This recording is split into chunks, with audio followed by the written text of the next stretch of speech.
Dan and Corey here, welcoming you into Libservative. The great fundamental issue now before our people.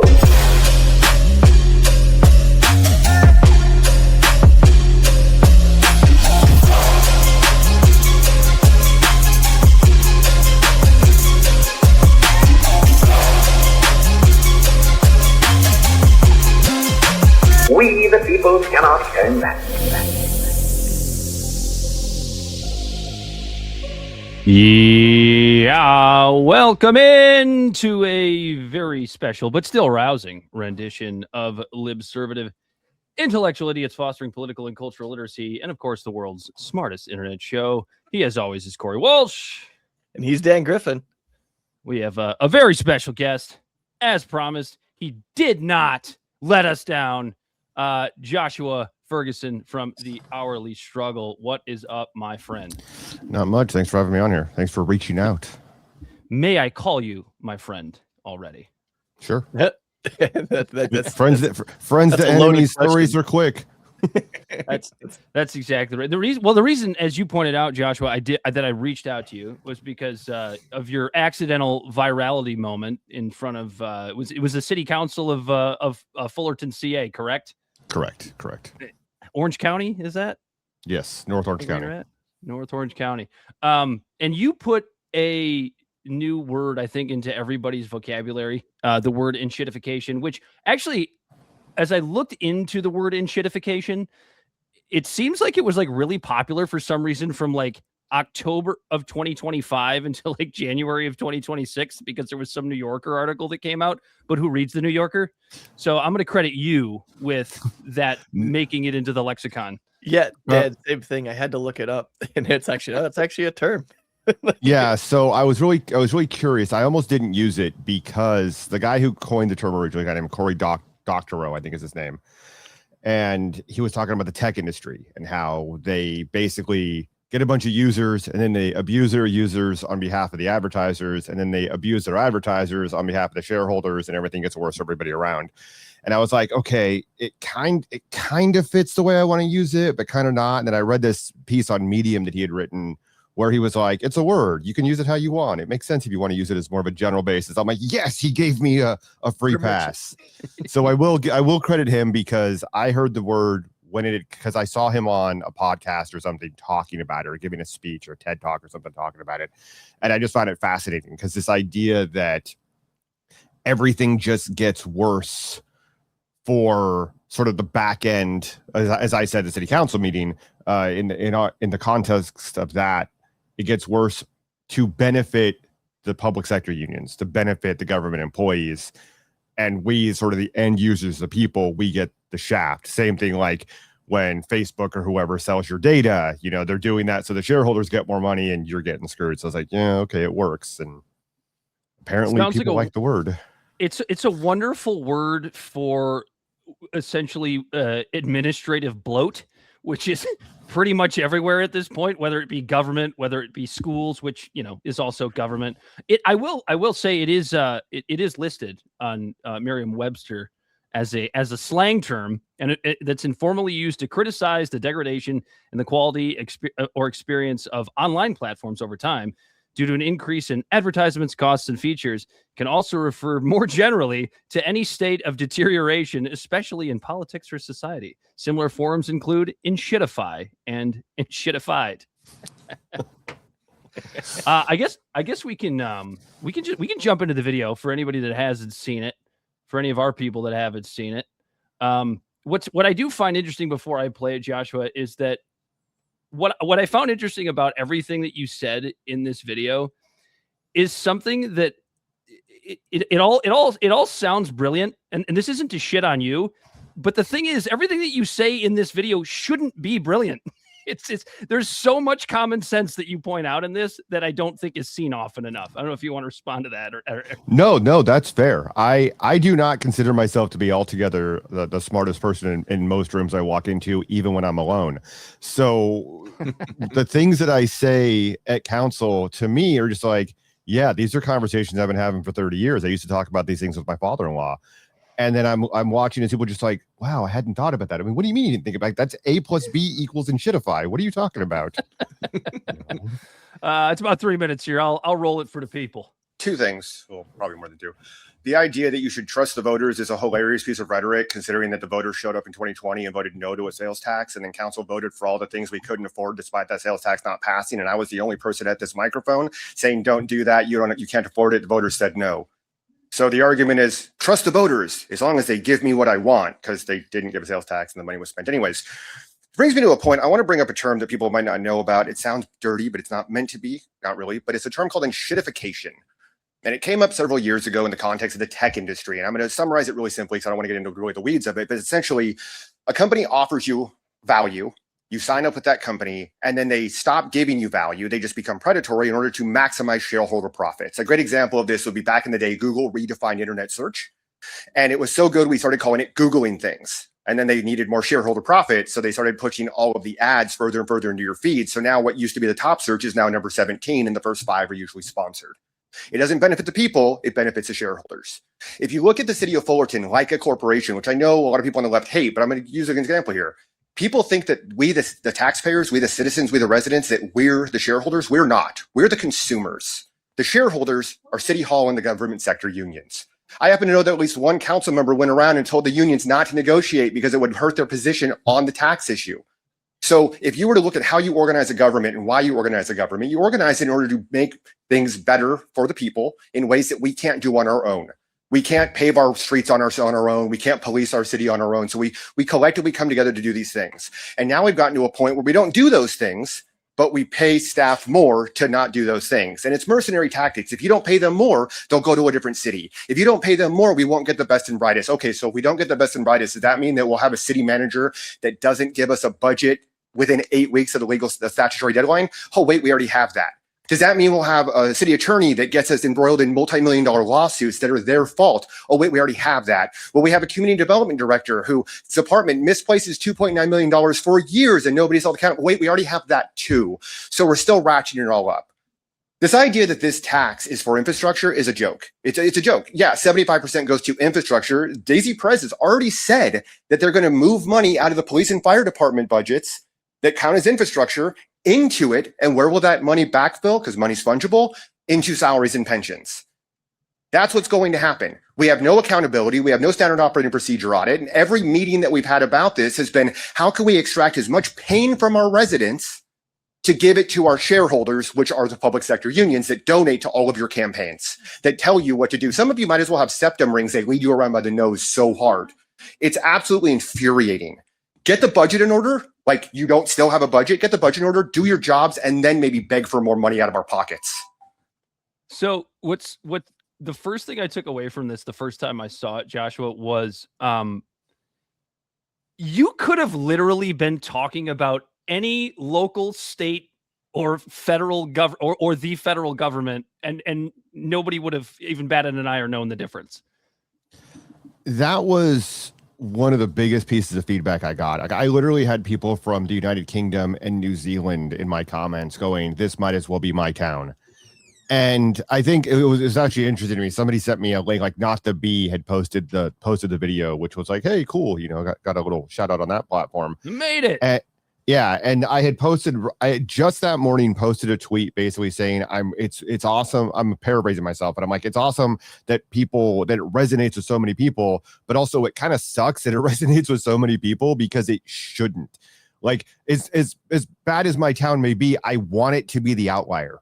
I want to be able to look across the nation and be like, this is how we're supposed to do things, and not have everybody look at what I'm saying and going, yeah, we suck too. And so it was great that it resonates with so many people, but it's also terrible. Like, you know? Demoralizing. It's like, yeah, it's a little demoralizing because you're like, oh wow, it's broken everywhere. What, just for context, what was the tax? Because it's a short clip. Maybe, right. I mean, I don't know. Maybe folks don't know. What was the tax and what was the supposed reason that you had to pay this new tax? Okay, so I'll give you a little bit of backstory here. It was literally an infrastructure tax is how they qualified it. So in California, you have two different types of tax. All taxes have to be passed by the people. Like, the government can't just do it on their own. The voters have to vote for it. And is counterintuitive as it is, a general tax, which can go for anything, takes 51% of voters to pass. But because it can be used for anything, voters tend to not vote for them because they're like, yeah, it's just going to go into graft and whatever. A special tax, which is where you say the money's going to go just for the roads or just for police, whatever the case may be, you can do that, but it takes 67%. It takes a supermajority of voters to pass that. So what they were trying to pass was an infrastructure tax or a special tax that would have been, I want to think, half a cent sales tax on everything sold in the city. Obviously, there are some things in California that are exempt from sales tax, like certain food and certain hygiene products and whatnot. But in general, everything you bought would have been half a cent more expensive in our town. And we have a lot of towns nearby. I mean, I'm in a county of 3.2 million people. Example, I've got, I think, 4 different Walmarts within about 5 or 6 miles of me. Not one of them is in my town. Like, they're all on the borders of other towns.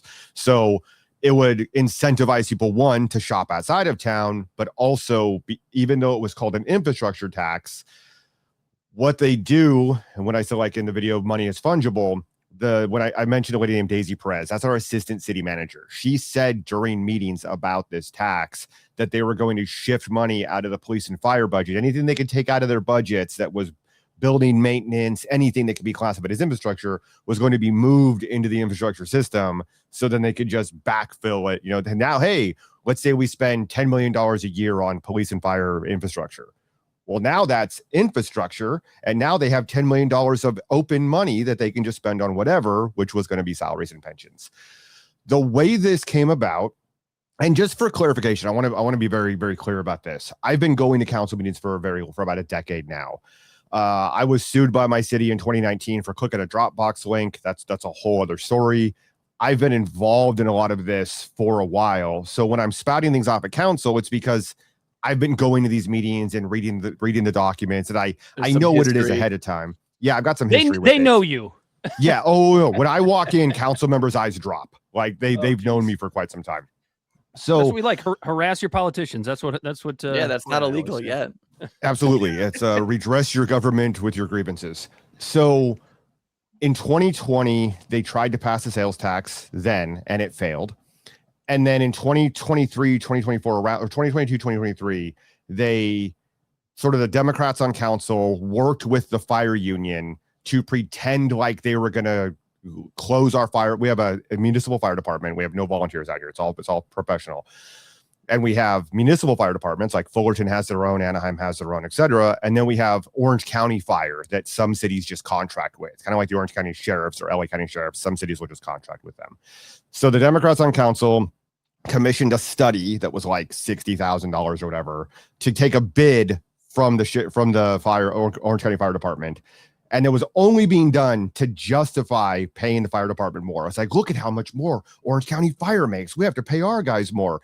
And it was such a farce that the same day they authorized that bid, they ordered a new fire engine that was like over $1 million. Now, if we had gone with that bid, by law, we would have just gifted them that engine. Like, why would you buy that? Like, it makes zero sense to do this because it was just a farce. So of course they raised the fire pay by, I want to say it was like 13%, and it put us into a structural hole. Like within the next few years, we will be completely in the red by millions of dollars. We just don't have money. So the tax was to backfill that, and it was just to balance the budget effectively. And the reason why myself and so many people are against it, even though we know we're looking into the financial abyss, is because they haven't even tried to make things make sense. Like I was doing write-ups of the city council meetings about 2022, 2023. And I would go through the entire agenda. And if people don't know, on a lot of council agendas, they have what's known as the consent calendar, which is the rubber stamp section. It's a big list of things, and council just votes to approve it all in bulk. And if you go through that, that's where you find a lot of your money that's just being spent. And so I would go through it and be like, hey, we bought this pump truck for our sewer system. Cool. Why did we spend $200,000 more than a city that also just bought it? And it's a lot of that, and they don't care. So I'm like, until they do their jobs, they don't get more money from us. But that's what it was. It was just a tax to backfill money we didn't have. Yeah. So instead of like balancing the budget, they're just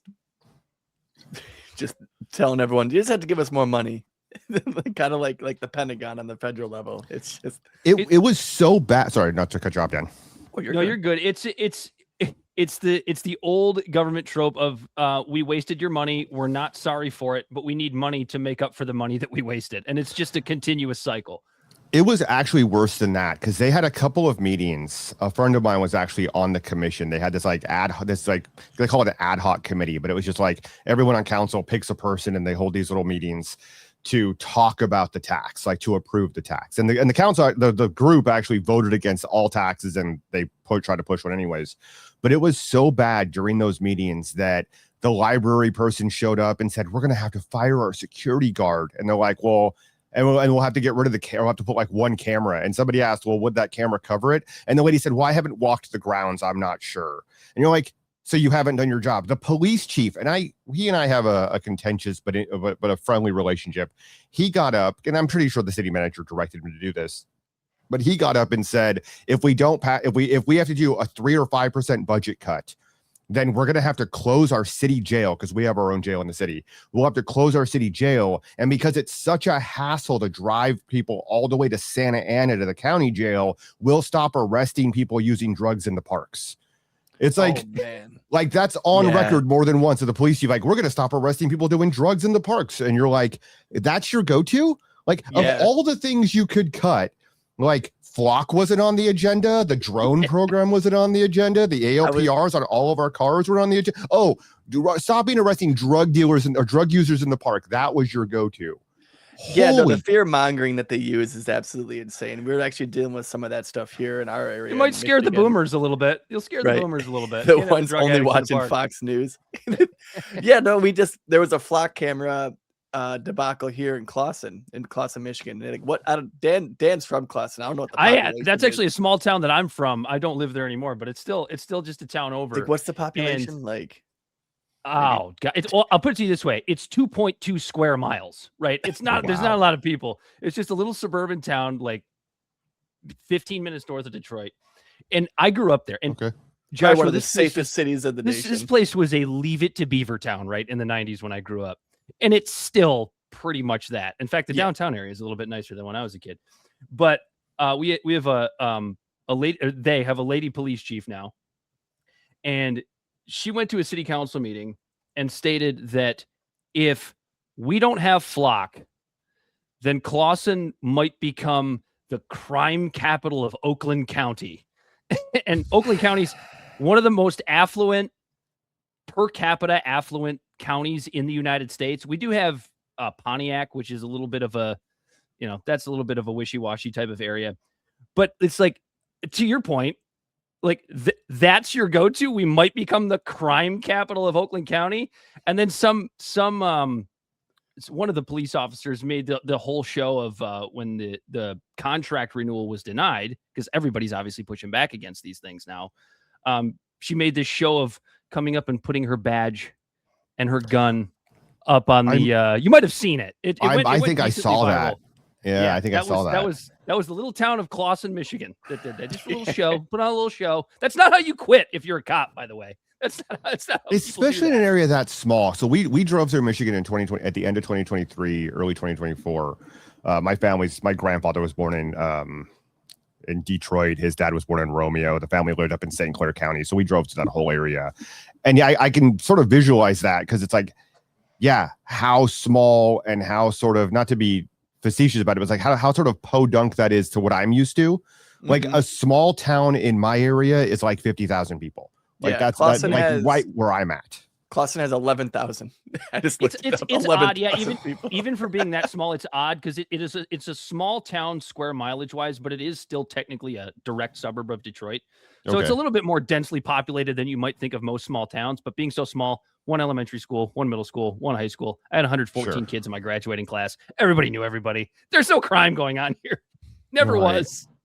If we can't surveil everything you do, then I'm gonna have to leave. Okay, bye, Felicia. Yeah, it kills me, right? Because like the flock, like everyone's like, oh well, like when it comes to like crime, right? When they say that the flocks are like there to help it, the flock cameras are being used after the crime's already committed. Oh well, yeah, of course, obviously. So it's like it's not preventing crime; it's just literally just surveillance. Like, what's so much more nefarious than that is like, so I was looking because there's a guy, I think he's from, no, I think it might be Minnesota. I thought Michigan, but maybe Minnesota. There's a guy online goes by the name of Magnetic Norse who talks a lot about flock cameras. And that's some really compelling arguments against them. But when you look at the data, I was like, oh, let me look at what my city's contract is. Let me look up how they're dealing with it. And I'm starting to look into it. I'm like, oh, it looks like they're tied in, not just with their, Falcon cameras or whatever, the Raven cameras, whatever they're called, but they're tied into our traffic cameras. They might be tied into our cameras in downtown. And you're like, none of, and the closure rate, like the solved case rate isn't getting better.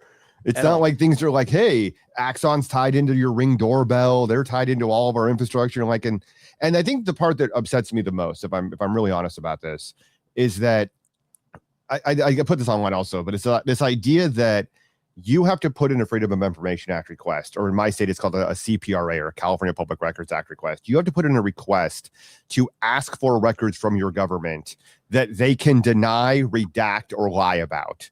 But they want access to everything you do. Right. Like, I quite literally got sued by my city, myself, a friend of mine, the blog we wrote for, because we were putting in records requests. The city attorney was stupid, and they put them up on a Dropbox site that we all knew about. We were using Dropbox because it was easy, because, hey, instead of giving me a CD or whatever, just put it there. And they put up like a 10 gigabyte file on Dropbox with my name on it. It was PRR1919 joshferguson.zip. No password, nothing. And in that were police misconduct files, a whole bunch of corrupt bullshit, a whole bunch of stuff. For someone who's digging through it, you thought it was a treasure trove. Oh, it was amazing. It was amazing. And then they sued us under, what was it? The 1984 Computer Fraud and Abuse Act. They called us hackers. And then the ACLU got involved. The Electronic Frontier Foundation got involved. Like, this great guy that was working for them, John, his name starts with a B. I can't remember right now, but great guy. He helped us out. And it was just a thing like to cover up their crimes. Like, quite literally, they were mad because they had an officer who had screwed up so bad. She had 2 misconduct allegations that IA was looking into, or Professional Standards Bureau was looking into. And we found a document that said they were going to drop the cases against her specifically so they would not be disclosable under public records laws. Like, they were going to bury the cases so it wouldn't be disclosable under public records law. And we also found a case of an officer who worked at the school as a school resource officer. And he had used his body camera. He'd moved his body camera to his belt to film up the skirt of a 17-year-old. And that stuff, whoopsie, got published. I wonder how. And they sued us over it. So I'm like, that I was literally sued to cover up the misconduct of the police, the misconduct of the city attorney and the IT department. I was literally sued by my government because they wanted to cover up their crimes. And then they're like, but we need Flock and Axon, and there's a couple other companies as well, to make sure you're not committing crimes. Like, yeah. And then you get the people online. Well, if you got nothing to hide, then you got nothing to worry about. If you're going to worry about Flock, then you should get rid of your cell phone and your new car. And it's like, well, I'm not happy about that stuff either, but at least I didn't read the terms. But again, but at least I clicked over stuff. Yeah. When you also have the difference there is it's so easy to refute even that argument, because a cell phone is still voluntary. Like, you don't have to own a cell phone. Like, so there is a slight difference there. Your car, I mean, you could go buy an old beater if you wanted to. You kind of have to use the roads. They are a public good that we all equally use and pay for. So it's like, there is a difference there. It's also easier to argue now because the Supreme Court recently came down in a case about geofence warrants. Like, now geofence warrants violate the Fourth Amendment. It was Chaudhry or something. Brown versus Walker, right? Is that Brown versus Walker? That doesn't sound right. Nope. Maybe. I think it was like it's like CHAU. It's like Chaudhry something. I think. Oh no, that was. I'm sorry. No, I have Brown versus Walker up, but that was to do with Fauci's contempt, where it's like, that's just bullshit. It ain't gonna happen. Right. I think it is the Chaudhry one. Yeah, you're right. So the Supreme Court said, no, you can't just get a geofence warrant. You have to actually have, somebody you're looking for and signed by a judge or what have you. So even the argument of like, well, you carry a phone. I'm like, yeah, but now the Supreme Court has said you can't just track everywhere I go. So that argument falls apart to begin with. And then the idea of like, oh, we need to track everywhere you've ever been. And then you ask them, what data do you keep? What's your retention policy? Who has access to Who do you share it with, et cetera. And they're like, well, that's all. We signed NDAs. And I'm like, wait, if you have nothing to hide, then what are you worried about? It is hey, you're right. Yeah. Can we put cameras up in the police department and in the city manager's office? Well, no, because we need privacy. But if you have nothing to hide, what are you? It never works both directions. Right. You get to catch this. I don't know if I want to see what goes on in the city manager's office anyway. In ours, he plays putt-putt. He just has a little golf thing in his office, and he does that. Oh, that's right up Dan's alley. So do I, but I'm also not, signing flock contracts either.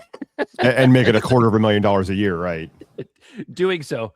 So yeah, making $250,000 to essentially spy on you. But what's interesting about this too is like, we always think about, we always think about Orwell in 1984 and like the grand state, right, and the party and the grand state spying on us. I think the reason why Flock was able to kind of fly under the radar as long as it did for a while, I mean, other than to, people like us, because we're weirdos, but like to the normies, is that you don't think of your little police station when it comes to like mass surveillance. You think of the FBI, you think of the CIA, you think of the NSA, you think of the big federal. You don't think of organizations doing it. You don't think of officer friendly down the street who's maybe putting his little body cam up 17-year-old girl's skirts, as Joshua just pointed out. But I do think that's a big reason why it was able to get as far as it was. And I will say this, if we're gonna take a white pill on this, the fact that everybody's paying attention and is super pissed about it, I would say is a good thing. I'm wondering your take on that, Joshua. I agree on both points. I would expand it a little bit in that a lot of the reasons why Flock was able to take off so well is because nobody was told about it. Like if I looked up my city, and the Flock doesn't show up on a single agenda ever. The police chief just did it. He just signed, the police chief just signed the contract because they justified it under a certain threshold. So like in my city, I think it was $190,000 for 5 years, and it auto renews for like $24,000 a year after that. And he just signed it. It never went in front of the public. Nobody was told about it. I don't even know that council was initially told about it, or if they were, it was in closed session. Nobody in the public knew about it. And they certainly didn't know it was tied into the traffic cameras and everything else. Axon is the ALPRs, the automatic license plate readers on top of the cop cars. And they have a contract with Ring Doorbell as well. And nobody really paid attention to that, except a few of us weirdos again. I was like the one person at council being like, why are you doing this? But nobody really paid attention until they realized how these things were being used. So what kicked it off in my area, at least, was two things. The first was parking tickets, because now instead of going by and chalking cars, they're now scanning everyone in a location. So the car just drives down and then drives on again, and they have a timestamp, and it just sends them a ticket. So all of a sudden the number of tickets went up, and people are like, what the hell is this? And you're like, oh yeah, it's the technology. And then all of the news about ICE once Trump came into power, because now all the blue cities are going, oh, wait, what? Who has access to this? Right. Who has access to this data? That's what kills me the most about this stuff. And that's what we talk about on our show a lot, is like if you're like, and I try to explain this to like people who are MAGA, it's like, you have a president right now who's doing all of these things of this encroachments of power, whether it's literally doing communism and buying golden shares in private companies, or doing this mass surveillance with Palantir and stuff like that. It's like, yeah, you're okay with it now because you like this guy. But what happens when you get another Joe Biden in? Then all of a sudden you're going to freak out about it because now all of a sudden you have a Democrat looking into your shit. What's worse than that is that people, I forgive the younger generations because they're young and they don't know. But what's worse than that is that people that are my age or older, and especially the ones that have claimed to have been politically active for a good part of their lives, like, this isn't theoretical. Like, we watched, I want to say it was towards the end of the Obama administration, where there was a white paper they put out that listed all of the groups that were the most likely indicators of domestic terrorism. And they had like the 3%er flag and the Gadsden flag and the appeal to the appeal to freedom flag that, one of the Supreme Court justices got a bunch of shit over because, God forbid, we put up one of the flags of the founding over a house. And so like all these things of like symbols of the revolution were extremists listed as extreme, already was done. They already had a white paper saying that this is the risk. And then you're like, they're going to resurrect that, right? Like, you think AOC isn't going to dust that off and be like, aha. Yeah.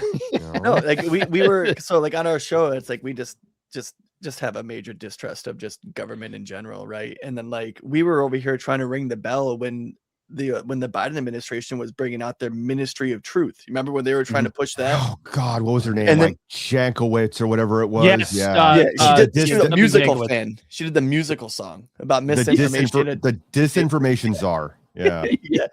And it's like we're sitting here and we're talking about this, and then when Dark Brandon came out and he was just talking about extremism, when extremist violence, which I don't give a shit if you're on the left or the right. If I'm in a supermarket or at a fair and all of a sudden some sort of extremist action happens, I'm not going to feel better if it was a leftist or a rightist based on how I'm feeling about my political standpoints on like what they did. And I'm telling everyone, it's like, dude, this is bad. This is going to come back and bite people in the ass. And they're like, oh, you're just being crazy.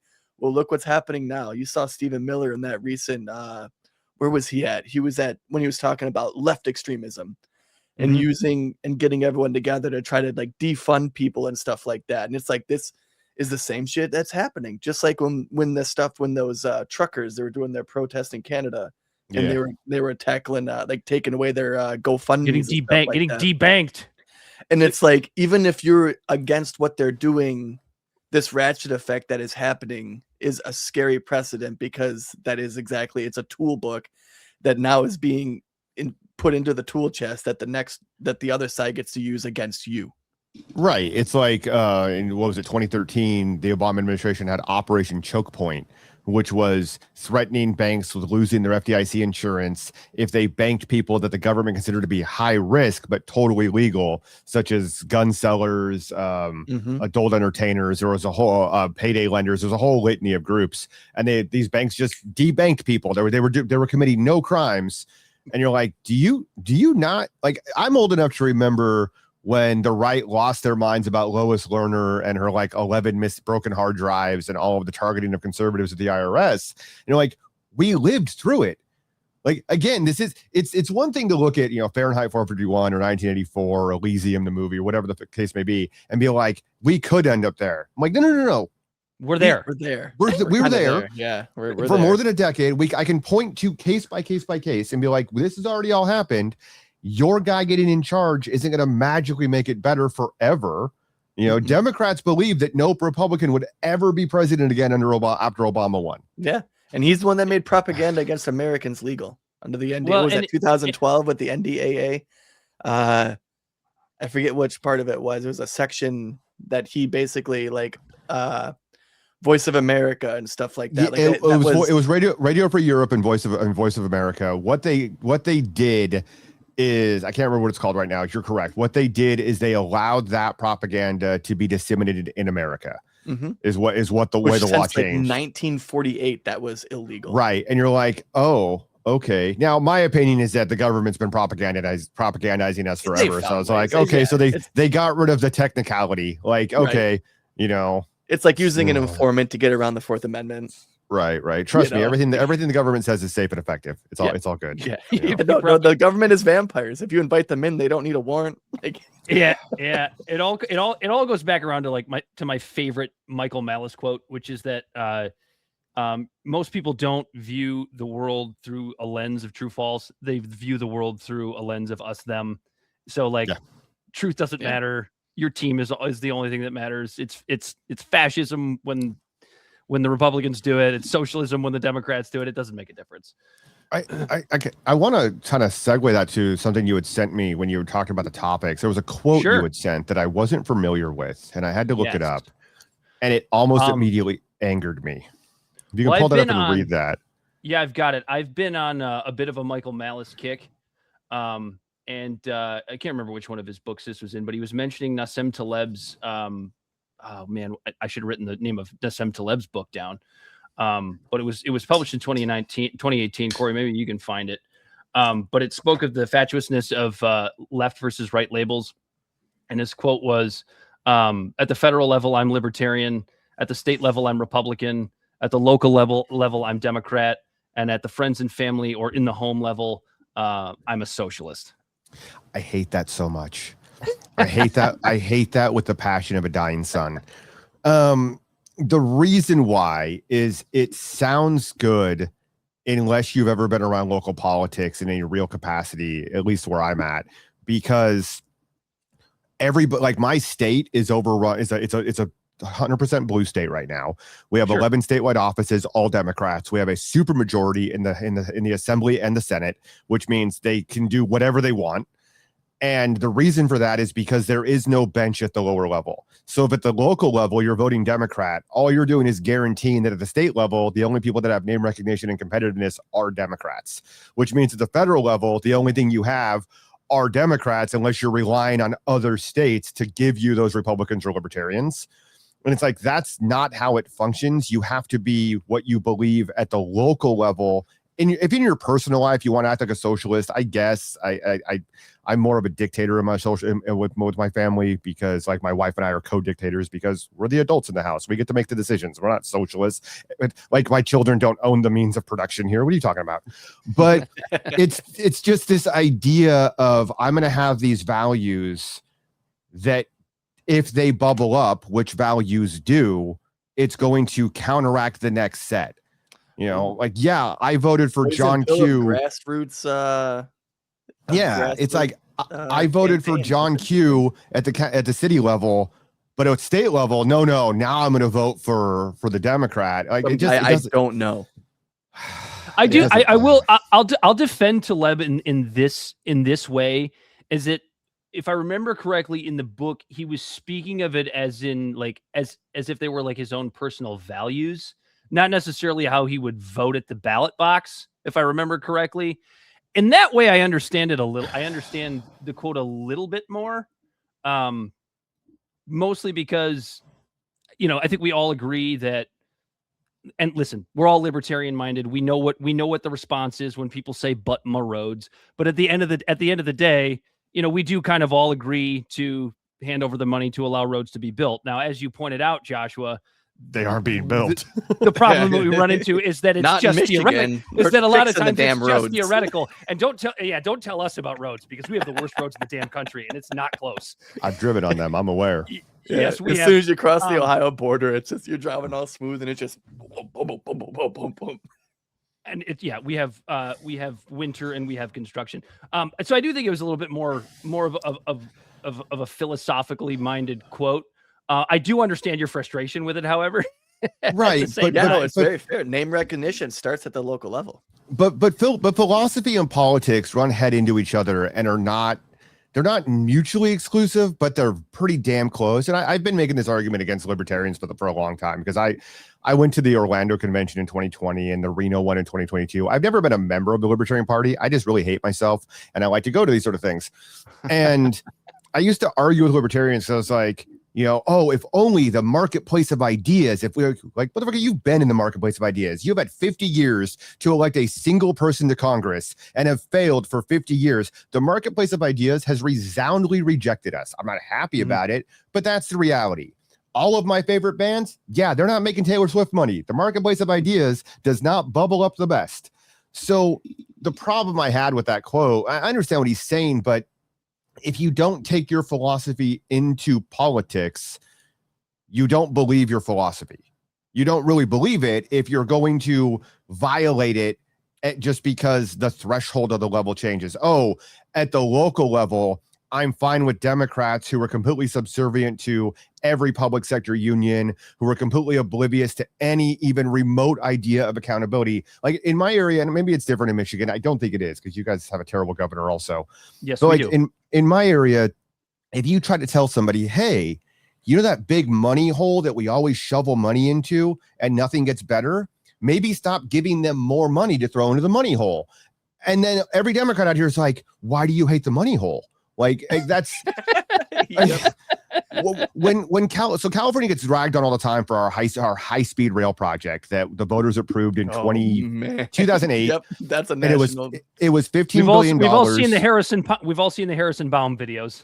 Right. So when that was going on, About 8 years later, in 2016, California passed what was known as SB1. It was a gas tax. It effectively raised our state gas tax from 18 cents a gallon to about 63 cents a gallon since it passed.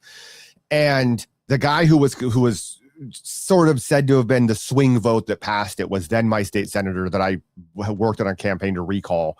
And when I first launched the Hourly Struggle with my original co-host, we interviewed him. That was our first episode because I had run for city council that year. It was just kind of screwing with all the politicians. And I'm like, I won't support you unless you get rid of daylight savings time. Like I was just messing with all the local people. And he agreed to sit down with us.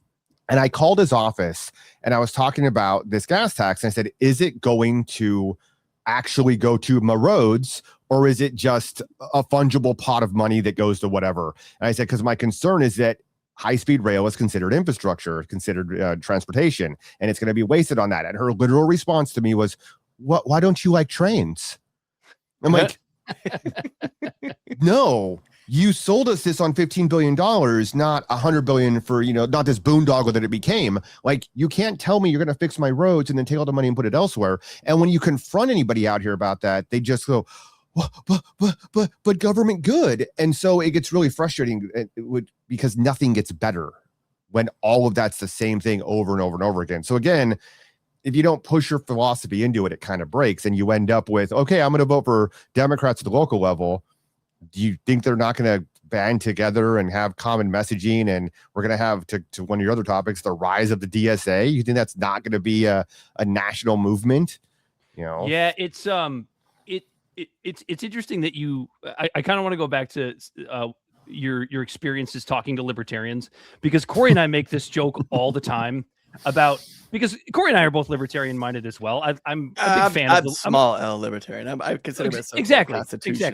I made a mistake of introducing libertarianism to Dan, and he just ran with it. He did. Don't listen to him. He didn't introduce me to shit. But we make the joke all the time about libertarians, to your point about the marketplace of ideas and them not being able to get anything out there. My theory is this, and you can tell me what you think, Joshua, is that libertarians are so focused on the individual because it's just part of what being a libertarian is. How do you come together collectively to build a political movement when you're so focused on the individual and you're constantly, as Corey and I always like to say, constantly trying to out libertarian each other? Yeah. Well, first of all, in true libertarian fashion, everyone's not a real libertarian. There can be, actually, my wife found this recently. So this is a little McLeod sword, right? In Highlander fashion, with libertarians, there can be only one.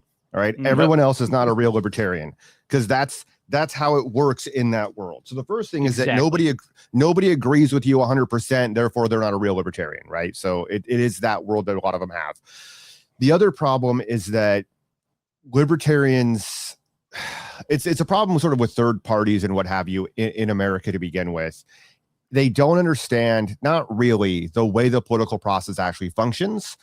And they want America to be more like a parliamentary system. And I have this argument with people all the time about this idea that we need more than two parties. And I'm like, well, we have more than two parties. And I don't know what your state's like particularly, but I know in my state, you can register as Republican, Democrat. I've been registered no party preference, except for the brief window when I ran as a Democrat to screw with a Democrat. But I've been, so it's Republican, Democrat, no party preference, Libertarian, American Independent, which is its own party. That's why we don't have independent out here. Green Party, Peace and Freedom Party, and a bunch of who gives a shit. Like there's more than that. So I'm like, that's more than two. The thing is that people in America, we caucus or before an election. Right. So we join the Democrats, even if we're members of the DSA or Green Party members or whatever. In the Republican side, if you're libertarians or reform nowadays or whatever, constitutionally, you're going to ally with the Republicans. In a parliamentary system, you stay in your own little factions. And then once the election's done, then you form coalition governments, and Labor works with the Greens, that works with this group, and the Tories work with that group, and what have you.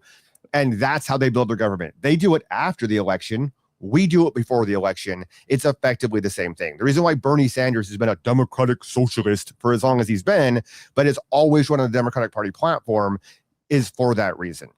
Libertarians, Green Party members as well, typically don't understand that.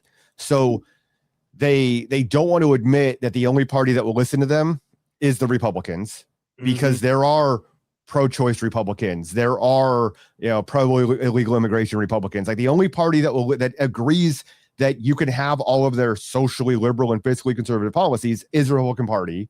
You're an apostate with the Democrats, but you have that factionalism of people that A, they hate their dad, or B, they really do think that libertinism, sex work is real work and all of that stuff, like that's what they care about. That individual ability to do whatever I want with no rules is what defines the libertarian ethos. And so then they can't, join a bigger thing. Also, it's the big fish, small pond. If you've been around libertarians, you know how it is. You go to a meeting and everyone wants to be the HOA director. Yeah. No, I say on this show. That's a good way to put it. True libertarianism is like communism. It only looks good on paper. Mm-hmm. Like when it's actually trying to put into practice. Libertarianism has never been tried. Real libertarianism. Yeah, real libertarianism has never been tried. Just like real communism has never been tried. And Dan, he's kind of like, now I feel like me going out and volunteering to get votes to get ranked choice voting on the ballot kind of just really inflated my balloon. If you're gonna have if you're gonna have a utopian mindset, the libertarian one is the best one to have. The trouble is, having been to a couple national conventions, having been around a lot of people, a mess. Yeah, I was friends with the former chair, Angela McArdle, before she was ever at the national level. And she, as far as I'm concerned, her personality shifted when she got that taste of power. It was really weird watching that. But I knew a lot of the people in those circles. And when you try to have rational discourse and don't just toe the line of, whatever the Cato Institute wants to sell that week or whatever the case may be, you get so resoundingly shit on. Like I'll be honest with you, when you reached out to me, I didn't recognize the names, and I was like, okay, this says it's a libertarian podcast. Do I know these people? And do I already have history? Do we already have beef that I don't remember? Because I got into it. There's what's his name? Clint Russell, who was the guy that Dave Smith wanted to be VP with Rechtenwald a couple years ago. Yep. He and I got into a feud. He doesn't even remember me. I don't care, because I hated a guy named Maj Touré because I thought it was a grifter. I thought it was a fraud. I didn't think he was smart enough to understand the viewpoints that he was espousing. Like, let's go. I'm going to push the Second Amendment into an area that completely believes in Marxism because that'll work out well. Bro, Marxists like the Second Amendment. You can't have the bloody revolution without the weapons. Back. Right, exactly. And so I was like, this guy is not like that meme. Wait, homie, is it okay if I curse on here? Absolutely. Okay. That one chick was like, that motherfucker's not real. Like, that's what I felt like when I was watching some of his stuff. And I did this video. Girl. Yep. Yeah. And I was making fun of Maj Touré, and it was like a second episode I did on something, and I just called it Maj Touré bigger and blacker. And it was just like the frauds in the Libertarian Party. And it was like, I was breaking down what he was saying, and it was almost cartoonish. And all the Mises Caucus guys and the Clint Russell guys, all those guys just dogpiled me on X. I muted almost every libertarian that was on X at the time. They just dogpiled me. And then 2 years later, he gets arrested, and it turns out they realize how much of a fraud this guy is, how full of shit he is. And I had people, all of a sudden I had a video that started getting views. I didn't understand it. And there were some other people in the libertarian movement who were like, oh yeah, watch this. Oh yeah, watch this. I'm like, where the fuck were you guys 2 years ago? It's so interesting you say that, because I did feel for a while there, like the Mises Caucus was kind of the first movement inside of the Libertarian Party that had a chance to kind of take the Libertarian Party from a place that wasn't just a bunch of weirdos coming together, a bunch of queer adjacent folks trying to get, queer rights passed along with, whatever you're getting from the right-handed side of the Libertarian Party. And I was really excited about that for 2 minutes. And then obviously it didn't happen. You got Chase Oliver, and here we are today. I watched all that play out because Angela was a big adjacent person in the Mises group. I knew all the Mises people. In 2020, I actually took them. I had one of the few people that rented a car in Orlando because I'm like, I'm not eating hotel food. I'm going to travel around Florida. I've never been there before. I need to see Florida, man, with my own two eyes. And so I took them back to their Airbnb one time. Like I knew Michael Heiss and all those guys. I had talked to them on a few different occasions. And I watched as it went from this sort of Ron Paul-esque movement. I'll use my one-sided beef with Dave Smith as this example. It's like I watched as it was this Ron Paul-inspired, limited government, fiscally accountable, trying to be polished and professional libertarians to just whatever we thought was going to get us relevancy. Like if you look at the 2024 election, you had Angela and Dave Smith and all those people claiming they were going to get a libertarian in the cabinet and they were going to do all these things and it was going to be so great. And we needed to support Trump for our relevancy. And then the party gets terrible numbers, like below Joe Jorgensen numbers. Batman got better numbers. And you're like, how's that relevancy going for you guys? And they're like, oh, so is RFK now the libertarian in the cabinet? Like they sold out everything for power. And it wasn't even that they did that, is that it was so transparent. I don't remember the year. I want to say it was 79. It might have been sometime in the 80s.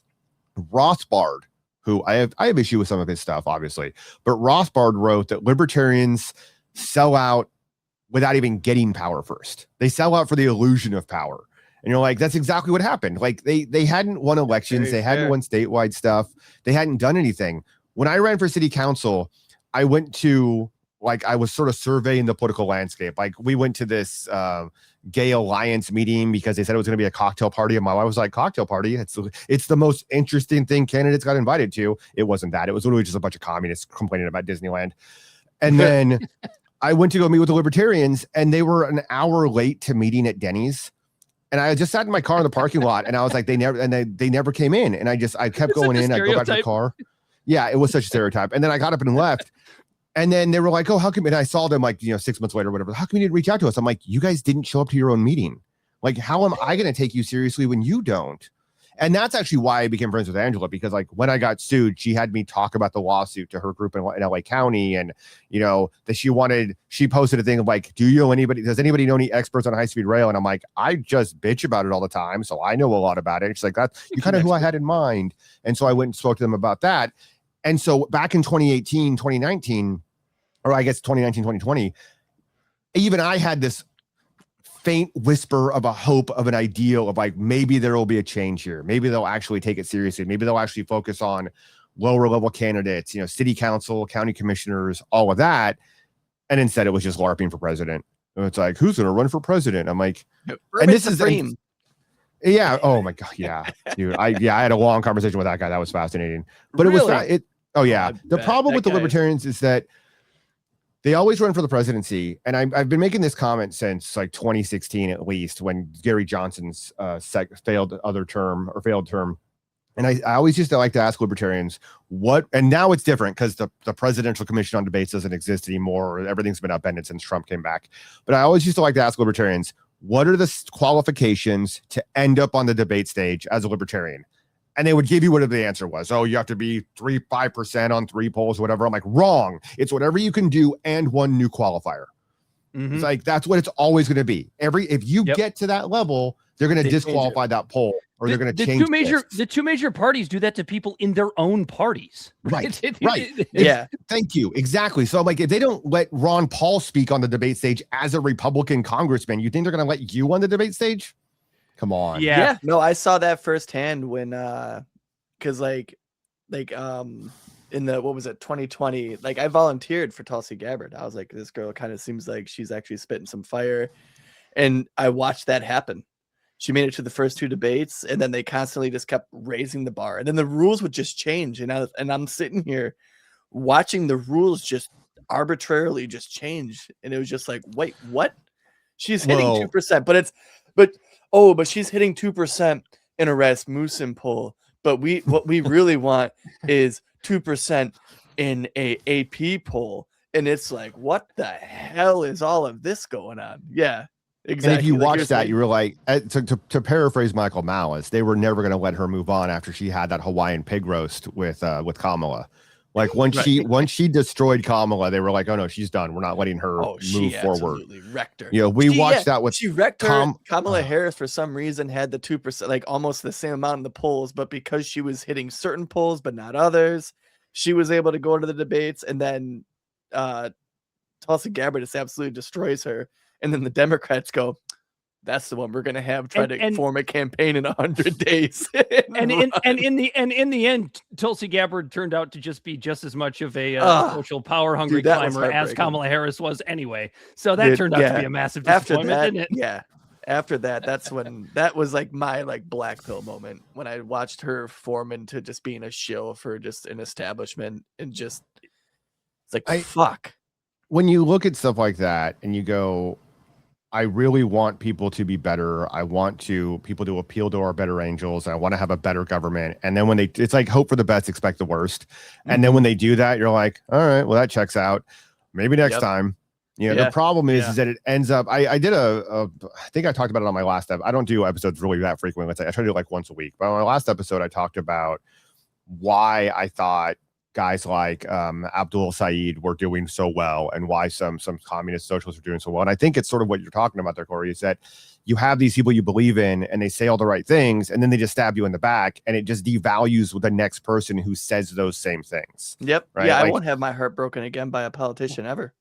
Right. I'm not going to believe them when they lie about everything. Like I've said for the longest time, I don't care about campaign promises. I find them to be absolutely just useless, because you end up with people saying all the things they think they want you to hear, or all the things they think you want to hear, and they have no intention or way to deal with it. And so like when Vivek Ramaswamy was running for president, he was sitting down with libertarians and he was saying all these he'd quote John Adams or somebody, some obscure quote to make himself look smarter. And he'd be like, well, we need to do X, Y, and Z. And there were never details involved. Like there was never and this is how we get Congress to do that. It was like the Doge thing. I was shitting on the Doge thing from the jump, because I was like, cool story.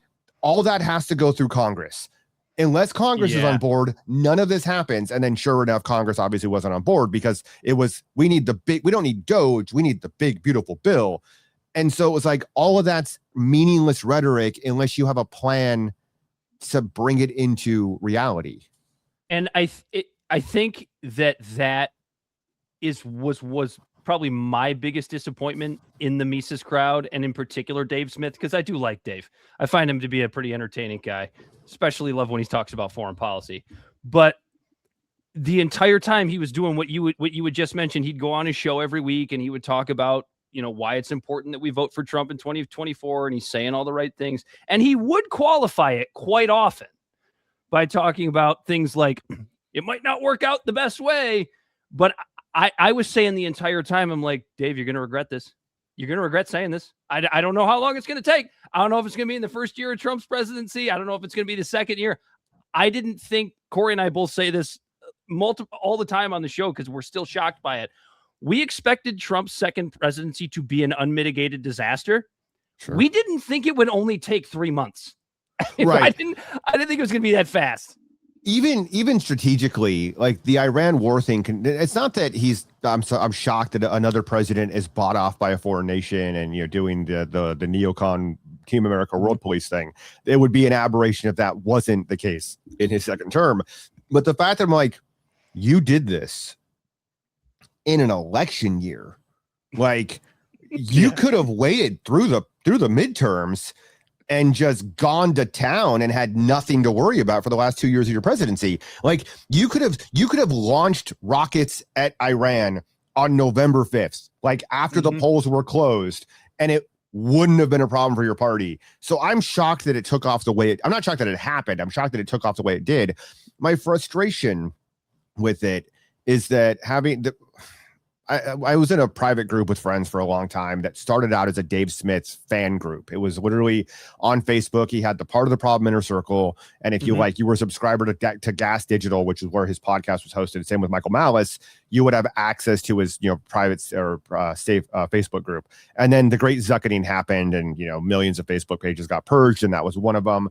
And so it shifted to, I think it was like one of the decentralized networks that nobody uses, like MeWe or whatever. And then it moved over to Signal. And because I was talking so much shit on Dave Smith with this stuff, because I was like, they actually started a group that was Josh Ferguson Hates Dave Smith. Like that was just like the name of the group. Because it was so, to me, it was one, it was cartoonish because it was, you went from railing about this guy being a blood-soaked war criminal to now you need to support him for relevance because somehow he'll be better than alternative. And maybe that's true on the margins, but to me, it feels no different than all of the people who were telling us during COVID to ignore our lying eyes and trust them. And I just had this argument with somebody recently where it was this idea of what like trust the experts of science is. Like we had science that said this thing doesn't work. So let's use masks as an example. Like the fucking masks were never going to work to stop COVID. We had the data already. And then we had 3 raccoons in a trench coat, or like the experts wearing science as a skin suit for a couple years, where we ignored the science, pushed all this propaganda, this consensus. And then once that was politically convenient to discard, we resurrected real science. And then we're like, well, we didn't know at the time. We were doing the best we could at the time. And so all these Democrats that tell you to not look back or to not worry about it, we need to move forward. And we were doing the best we could. Scary to me. Yeah. And I'm like, yeah, that's the same as the libertarians telling me to vote for the blood-soaked war criminal, because this time, guys, it'll totally be different. And then once it turns out exactly as we sort of thought it was going to, again, different timeline, but once it turns out, you're like, oh yeah, so are we back now to believing the truth, or are we still in the consensus bubble of relevancy? And that's what I found to be so frustrating, because again, I don't know that I would ever trust the Mises Caucus again, or obviously I'm not a member of their party, or the Libertarian Party again, when they're doing those sort of things, when it's like, hey, we're going to sell out our principles for this guy, or hey, we're gonna talk about all the things. I remember how many of the Mises Caucus, had a hard on for releasing the Epstein files. Don't get me wrong, I was totally in favor of absolutely releasing them as well. But at the Libertarian National Convention, Tim Pool of all people interviewed Trump and asked him that question. And he said, I don't know. There are some really good people that could get hurt by that. But yet his entire campaign staff, Tulsi, JD Vance, RFK, all of them were all, they were on Sean Ryan, they were on Rogan. They were like, yeah, we need to get to the bottom of this. And then the nanosecond, Trump, actually has to, put, ask the floor, all of a sudden it's a Democratic hoax. How dare you? We need to kick Thomas Massey out of Congress and MJT out of Congress, because how dare they demand what my entire team campaigned on. And then you look at the Mises people and all of them, and they're all mad about how, Trump didn't do this. And you're like, well, he literally said he wasn't going to. He said he wasn't going to at your convention. Like I wasn't even there. And by the way, I watched it on the internet. You want to talk about somebody who like you could legitimately say is a phony libertarian? Let's start with Captain Beanie Tim Pool. Jesus Christ, that fucking guy. I don't understand. You know what? I'm going to do it. I don't understand the appeal of that guy at all. I don't understand how anybody watches him. I've never understood it. He's not entertaining. His personality is so drab and dry. There's nothing. I don't get it. I just don't get it. I'll never. Maybe it's because he's not a threat. Yeah, I think people watch him because he's, I don't want to say controversial because that's the wrong word. He's cantankerous, maybe. He's what's the word I'm looking for here? He's sort of oppositional. He yells at people. He gets really up in his druthers. He's always, doing this to people, whether he's right or wrong. My problem with Tim Pool is twofold. First of all, the beanie pisses me off. Not because I care that he wears a beanie, but everybody thinks I'm bald because I wear hats because of Tim Pool, right? I get so many comments on my videos where they're like, oh, are you? But I'm like, no, I'm not. I have hair. I just have been wearing hats since I was a kid. Thanks, Tim Pool. Now everybody on a camera, we're all getting tagged with that. The other issue is, like, I remember I had somebody recommend him to me back, and it had to have been like 2016 around that time, which whenever it was either Infinity War or Endgame. I don't remember, to be honest. It was one of those two movies with Marvel. And he put out like a 22-minute video. And I was like, okay, what is this going to be about? And I listened to it. I didn't really know who Tim Pool was. I don't listen to a ton of podcast stuff. I'm like, okay, let me listen to this. And it was 22 minutes of dead air. It was nothing. He was talking, don't get me wrong, but he was saying nothing because he didn't want to spoil the movie. And I was like, and you had to have how many advertisements in this literal nothingness of a conversation? Like, it was just, and then he would read the news, like literally like pull up a news article and read the news. You're like, okay. I felt like Matt Damon's character in Good Will Hunting, Like, yeah, I've read Vickers too. You got any opinions of it on your own? You're going to plagiarize the whole thing for us. Like, that was all of his content for years. And then it becomes Timcast, where he just yells at people and tries to not talk about the USS Liberty. And very seldom has an opinion of his own. But we could talk about something that I think Tim would agree with us on, and that might be the rise of the DSA. I honestly, Joshua, I do find it fascinating, and it's so interesting because obviously we're in Michigan. I mean, we're very familiar with Abdul El-Sayed. We're familiar with his backstory. We're familiar with where he comes from. He's a paper doctor. He's an administrator. That's all this guy is. But still, because of the enshittification of our overall government, particularly in this case, our state government, or I should say the representation of our state to the federal government, I couldn't help but rooting for him to win that nomination. And it is strictly because I'm at a spot now where anytime you have a chance to take down a big government Zionist, whatever you're going to call it, shill like Haley Stevens that talks like a Wisconsin dude, mom I can't who wears believe shoulder pads. I can't believe she tries to say it's a Michigan accent. She sounds like she's Yeah, from like yeah, the no. 1920s noir. Like yeah, all she's missing is see. Yeah, no. I can't help but root for a guy like that too. I mean, I know one of these assholes is going to win this nomination. I did not go to the polls and vote for him. I went, but I was kind of like, I did. I kind of hope he won. He did vote for him. Corey I did. I voted. I'm probably not gonna. I'm not gonna vote for him in the general, but it's just I saw what happened in Kentucky with Thomas Massie, and it left such a sour taste in my mouth that it's like I hope that Michiganders are just the tiny bit smarter than one of the states that has the lowest literacy rate. Yeah. that they'll come in, and like it was beautiful watching $45 million go up in smoke. Right. Yep. For foreign government lobbying. I talked about this on my 6th episode about Saeed. First, to your point, no, that's not a Michigan accent. All right. I have family from Michigan and Wisconsin and Minnesota. Yeah, no. Whitmer has Whitmer has a very Michigan accent. That annoyed me when she was playing that off. For me, it's twofold. I agree with you, but for me, it's twofold because I remember when Mondami kicked off. Now I got a bunch of socialists out here and they're just unapologetic and they're all full of it. And we have different dynamics in our politics. But when the first time I ever saw Mondami, because it's New York, who gives a shit, right?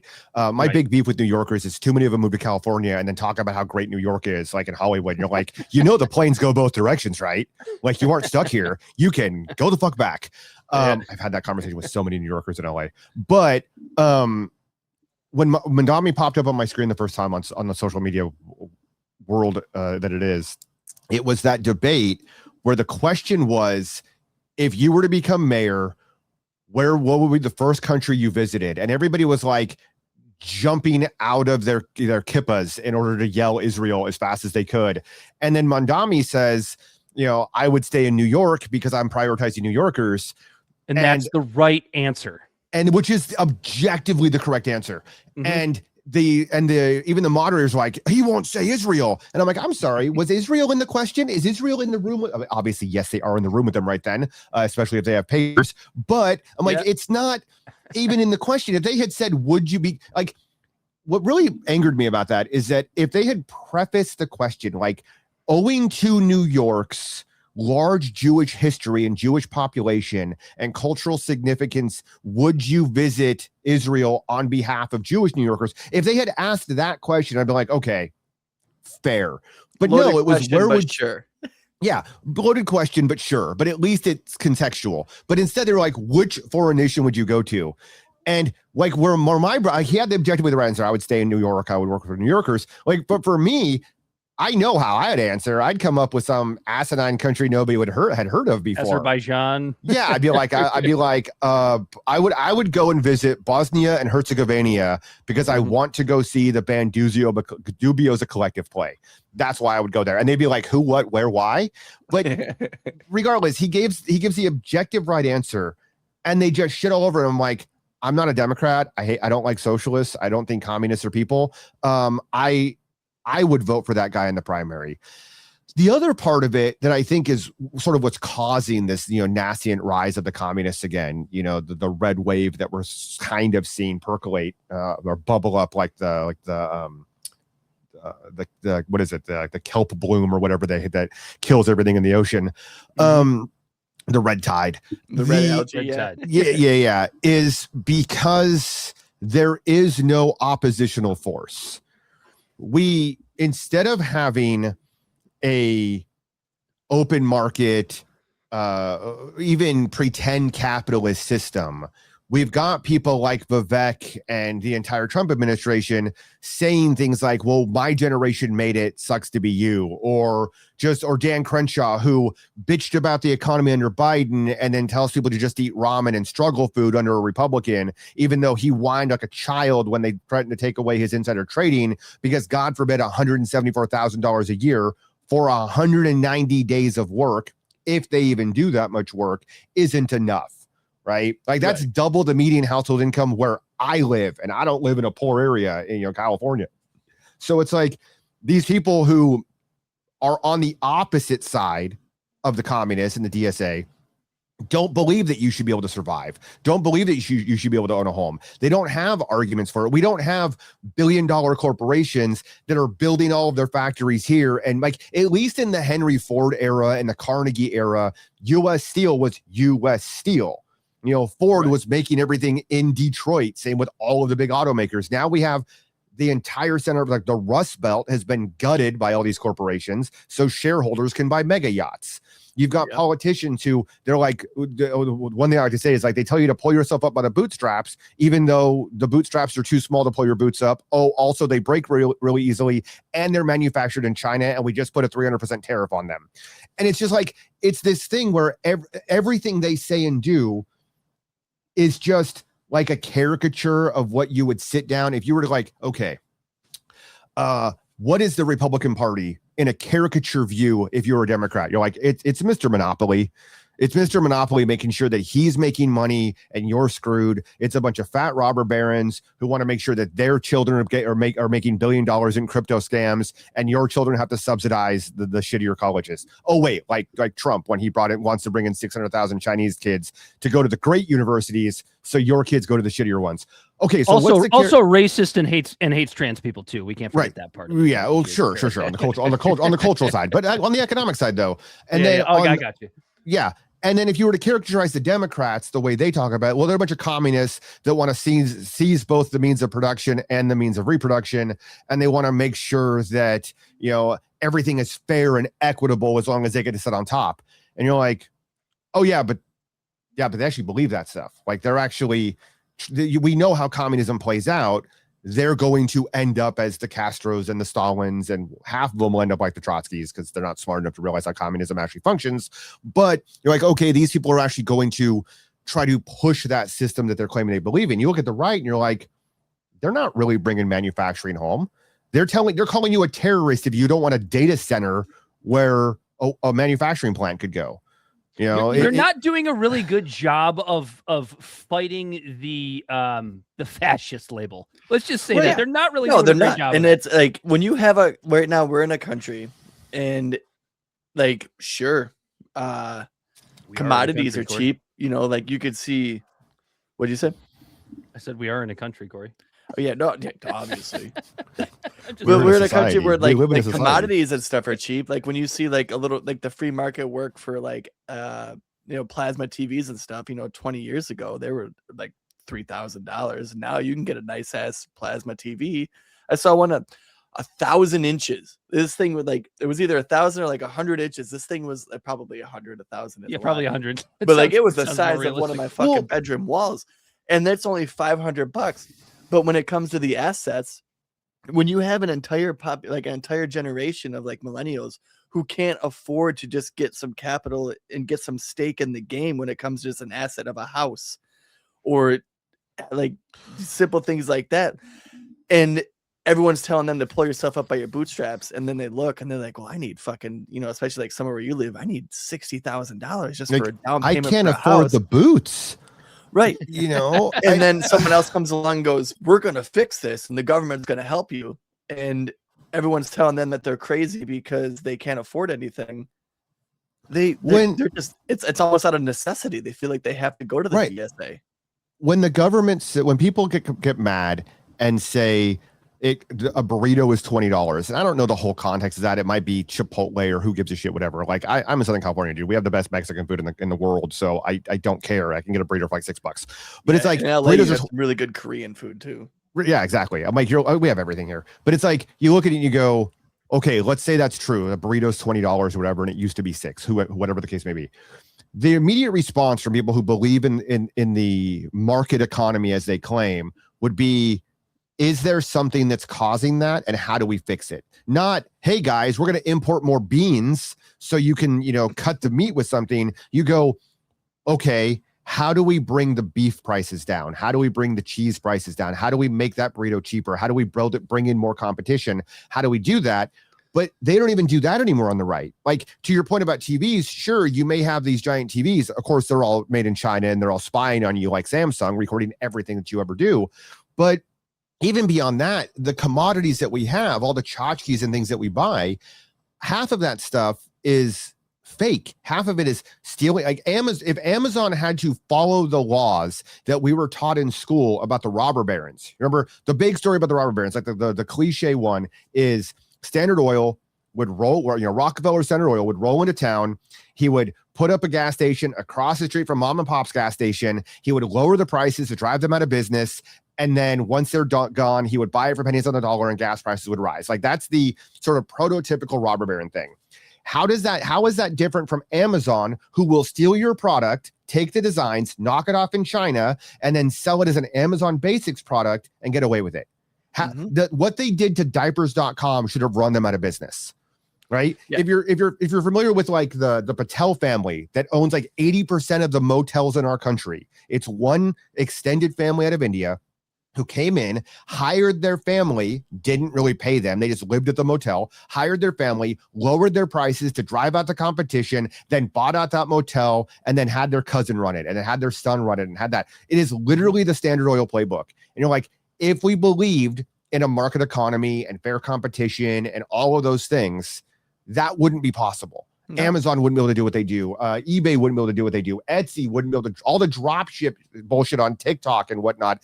None of that could exist. Like the C in ICE, customs enforcement, would be putting a stop to all of that to make sure that you can compete and I can compete, and that the market is the same in the, to use a Democrat phrase, of like the equitability that the boomers had, that the silent generation had, that the greatest generation had, where if you're going to make a widget, you're going to profit on it, not a giant corporation is going to drive you out of business. Like I knew a guy like, sorry. Oh yeah, no, go ahead. I knew a guy like 25 years ago when I worked at a comic shop. He would import toys, and it was like back then. This is before Nightmare Before Christmas became a big thing. Like the way the rights worked, it was super weird. There was no products in America. All the Nightmare stuff came from a company out of Japan called June Planning. And so all these groups like Diamond, everybody used to import them. But this dude used to import toys from Japan and Korea and all the Gundam type stuff and all that before it really, really kicked off. And he would try to get them into Walmart. And he would tell me stories about how if you went to Walmart, they'd go, we'll sell that, but we're going to sell it for $10. And he's like, it cost me $9 to make. And they're like, figure out a way. And because Walmart was the #1 toy retailer in the country, if you wanted to sell your product, you had to ship overseas, you had to move your production overseas, you had to cut labor, you had to cut quality, you had to cut costs, you had to enshittify everything in order for them to be able to buy it. In a country that believes in competition and abhors monopolies, which a real market economy does, the government would come in and be like, absolutely not. Absolutely not. You're not going to be this predatory. You're not going to do this to our companies.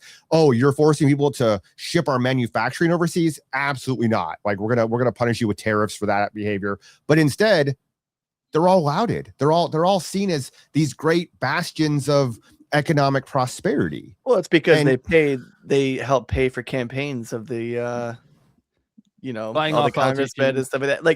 Like in a free market, the business model, if there wasn't for, and like, not to put a negative connotation on it, but like the welfare state, a business model like Walmart wouldn't even exist here. Correct. Like the idea that you can just pay these people on such low wages, give them sporadic schedules where they can't find a second job to make a living, people wouldn't work there unless they were subsidized by the government with like welfare and like not even Section 8, but like food stamps and things like that, like where the government's reimbursing a wage that you should just be paid, because anyone who works 40 hours a week, at least like that's what it was in the 50s, anyone who works 40 hours a week shouldn't have to rely on the government for shit. But even beyond all of that, when it came out, like there was a dude on TikTok and probably Instagram where he was going into Walmart and he was weighing different products, and he was like, "This it says 2 pounds and it's only 1 point, and it's always one direction. It's always every time it's screwing the customer. It's never like it's 2 pounds and sometimes it's 2.2. Like it's always less than." So all these companies after him for that, weren't they like pissed? Wasn't there? Like a lot of people were pissed about it. Walmart was pissed about it, but some companies were like, "Oh shit, we didn't realize. We'll fix it." Probably PR, but at least they're doing it. Every state has a standards and measures board. Every single one. All those scales all have standard and measure stickers on them half the time. And so this idea that the government didn't know that any of this was happening is ludicrous. When they I don't know what it's called, but like it's kind of like surge pricing now that Walmart's like, "Oh, if you go in the store, you pay more. If you DoorDash now, if you use a different phone or you're 2 blocks away, now it's $9 more than if you ordered it, 300 feet in a different direction." Like conservatives, you would think, would be attacking that, because that's not capitalism. That's predation. That's predatory behavior. And instead, it's the socialists that are attacking it. Mm-hmm. It's the socialists that are taking Walmart out to the wood chipper and being like, "No, don't do that." And you go, okay, now I know that socialism is stupid, but like if my option is these people are going to punish the companies that hate me, because again, all these companies hate us. These people are going to punish the companies that hate me, and yes, they'll enrich themselves and they'll be on top, and it's probably going to get worse in the long term. Or counterpoint, these people are going to support the companies that hate me. They're going to get rich and be on top, and things are going to get worse in the long term. Exactly. There's a 10% margin. You have a Republican Party who is just corporate welfare and welfare for the rich, and then the alternative is the socialists who are saying that we're going to give you welfare, but it's for the poor. And then when they see the two options that are just dog shit, they're going to go to the one that helps them out personally, at least in the short term. And especially when you put yourself in the mind of a young person, right? Because I told myself this since I've been 16 years old, and I first got my heart broken, right? When you're 16 years old and your girlfriend breaks your heart, you feel like your world is ending, right? I mean, like, I remember telling myself, maybe this was me being wise and beyond my years, but I remember telling myself, never forget what this feels like. And it's gotten harder as I've gotten older. But like I've tried to apply that as I've gone through my life. And that even includes when I was first able to get into politics. So the first election I was able to vote in was 2008. I was 20 years old.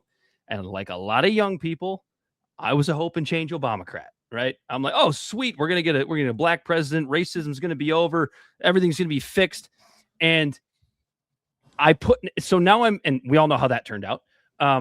But now I'm trying to put myself in the position of somebody who's 20 years old now, voting in their first election, looking at all of the things you guys are talking about. It makes complete sense that they would go to the polls and vote for an Abdul El-Sayed or a Zoran Mamdani. And I can't even get mad at him for it. Like I can be like, you're going to fuck around and find out. But I can't be upset with you for putting your political energy in this direction. Still having a sparkle in your eye and thinking, and then just having some of the utopia is coming, brother. Well, but even beyond that, when our elections have, and I'm a little bit older than you guys, but when I look at the elections and I see the economic issues and everything else, and economics is the number one thing people typically vote with. They vote with their wallet more than anything else. Mm-hmm. But you look at the system, and I remember in like 92, I was a kid at the time, but I remember like 92, the entire media establishment just lost their minds at Pat Buchanan because he said that DC was occupied territory and that DC was effectively owned by Israel. And it was like, oh my God, how could you say that? Blah, blah, blah, blah. And now we've had Ted Cruz with Tucker Carlson and John Fetterman, Republican and Democrat, John Fetterman with Jon Stewart, both saying their number one issue is a foreign nation. Even that, and the Republicans are completely bought in with that. Like, they were all in favor of banning TikTok because Bibi was mad. They're all in favor of all the censorship. 30 of our states say you can't boycott Israel. Like, it's this insane world. When a Republican stands up and goes, yeah, I care more about foreign welfare, and the Democrats stand up and say, I'll give the welfare to you. Well, them too. Well, no, the Democratic Socialists aren't doing that. Oh, yeah, the DSA members are saying, we'll give the welfare to you. And all of the establishmentarian Democrats and all the Republicans are going, we'll give the welfare to Israel. And obviously nobody's talking about the real math of it. You're talking about, a couple $100 billion versus trillions of dollars on the back end. But people don't understand the nuance of politics. But when the argument is, screw you, we got to take care of the billionaires, we got to take care of the foreign countries, we got to have the forever wars. And then the DSA comes out and they're like, no, we want everything to be nice and fair. We want to take care of you. It's just an easier message to sell.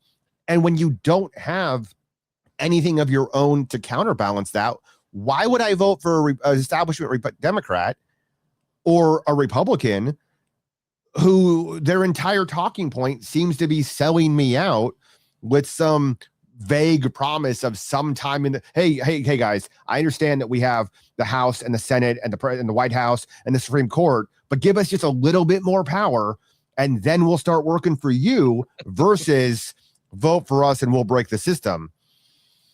And we know that our federal budget is $5.5 trillion, but if you give us 5.6, then everything's going to be fixed.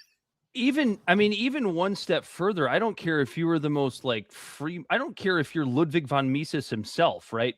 If you're looking at this situation and you're telling me, all right, here are your choices. We can pick your number of dollars, call it 4 trillion, to defense, to bomb brown kids overseas that have no ability of harming you, or taking that same $4 trillion and putting it into something like Medicare for all. Medicare for all is not something that I want, but if those are my choices, if you're putting it into a binary, I will take Medicare for all. Even me, I would take that. Right. If those are my options. So why wouldn't a 20-year-old kid who can't afford anything not feel the same way?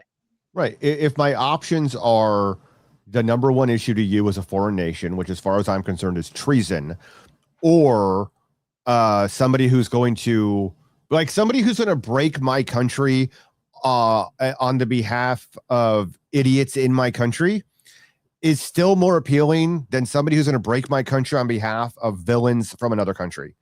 Especially when the argument is, oh, but the deficit. It's like, oh, well, we already have that. Well, but even then, it's like the people, like the idiots in my country, I could talk to. We could talk to people who voted for the squad, right? We can deal with that. But I can't convince the ultra orthodox or the settlers in Gaza. I can't convince them that my country shouldn't be subsidizing them. They'll pull the Samson option on me, like the Samson directive. They don't give a shit, right? So it's this thing. It's like the Democrats are going to destroy this nation. And I'm like, yeah, because Republicans have been doing such a bang up job of making it better. Again, I'm in California. We're such a blue state. I watch Republicans all the time whinge and whine and bemoan all the elections that Democrats win. And Spencer Pratt, that was fraud. I'm like, motherfucker, we have 10 million registered Democrats in the state, 5 million registered Republicans. Like, of course he's going to lose. Like, there was never a question of that. It's just math being math. Now, are the elections screwy and the timelines? Yeah, I get all of that. But it's like, there's no ground game. There's no opposition. There's no talking points for the masses. There's nothing that I can point to and go, hey, this. And I'm going to give you one quick anecdote. I've got these copies of the Constitution that the Cato Institute printed a long time ago. I took one of these to the LA County Fair in 2004, because it was when Mitt Romney was running, I think. No, it was 2004 because Bush was still running. Yeah. And it was 2004. Bush was running for his second term. And I had a shirt that was made that had like a blotto image of Stalin, and it said, anybody but Bush, see you in the death camps. Because my theory was that whole argument is like, if you would vote for anybody but Bush, That includes Stalin and Hitler and everybody else, right? Like it was just me being dumb. But I covered we still that have it today. Vote blue no matter who, right? We still have it exactly. today. Yeah, vote red until you're dead. Vote blue no matter who. Yep. So I walked up. I covered my shirt up with like a flannel or whatever because it's 2004, and I walked up to the Democrats and I said, without invoking the other side. And the reason I went to the LA County Fair, it's the largest fair for the longest time. It was bigger than most state fairs. And I walked up to Democrats and I said, without invoking the other party, as somebody who believes in the U.S. Constitution, at least the promise, not necessarily how it's been used, but the promise of the Constitution, why should I vote for your candidate? And they couldn't utter a single thing. Everything was, well, because Bush is a racist. It's, well, because Bush is literally Hitler. It was all that. And I was like, cool. So then I went to the Republicans and I did the same thing. And I said, without invoking the other party, why should I vote for you? And it was all boilerplate bullshit. It was like, because we're fiscally responsible, because we believe in lower taxes. And I was like, I sort of started knocking down their talking points pretty quickly. And they just, because they had no defense beyond the easy rhetoric, it fell back to, well, because the Democrats are evil, because they're communists and they're terrible people. And I'm like, none of you people believe in anything. None of you believe in anything. Now skip ahead 20 years, 22 years, and the Democrats are selling people the same thing that Obama sold. They're selling them hope and change. They're selling them equity and all this nonsense. And the Republicans don't even have the talking points anymore. Like at least back then they had, oh, we care about limited government, or oh, we care about this, or we care about civil liberties. Now they're like, oh, if you talk bad about data centers and flock, you're a terrorist. And if you question anything that Bibi Netanyahu does, you're anti-Semitic. And you're like, I don't. What? It's completely flipped on its head. The Republicans are the ones going out calling everybody racist. And Coulter must be really upset right now because it wasn't it her that said if the New York Times, if you're running as a Republican and the New York Times isn't calling you a racist, you've already lost. Yeah. And honestly, she was right. She was right. I mean, look what happened to McCain. Look what happened to Bush Sr. Yeah, no, McCain called Obama a nice guy, and he lost. Look what happened to Schwarzenegger in California. He won, but he was just feckless. He got neutered in a proposition race. The voters voted against all these asinine propositions he had, and then he just became feckless and useless and started giving out favors to all the Democrats. It was just. It's so bizarre watching the system. And again, to get to your point to the topic of like watching the DSA rise up, you go, no, it kind of makes sense. Like I got two communists. They don't call themselves communists, but they're totally communists on my city council. And you look at these frauds and they are not smart people, but you look at these frauds and you're like, how did they get elected? Oh, well, first of all, we have districts in my city and it's all racially based because Voting Rights Act manipulation. And you're like, oh, because there's literally usually nobody running against them from the Republican side. And even if they did out here, and it might be similar to a point in Michigan, because you're also a blue state, where the Republicans are so afraid, especially in the era of Trump since 2016 or 2015, really, of we don't want to be MAGA because we'll get eviscerated by the left, but we don't want to be anti-Trump because we'll be eviscerated by MAGA. So we're in this weird middle of not believing in anything and having no principles and no beliefs. And so our entire talking point is like for you guys to be like, we're not Gretchen Whitmer, and you're like, or we're not Gavin Newsom. And you're like, cool. Now what? Like, yeah, that is kind of one of the fun things about the state we do live in is because, we're, 60-40 blue, but this is a purple state. You hear about it every presidential election. Michigan's always one of the ones. The blue wall, yeah. Yeah, and it is fun in certain ways being here because obviously you go to Detroit, you go in the city, it's all whoever the Democratic candidate is, yard signs, but you don't have to drive far.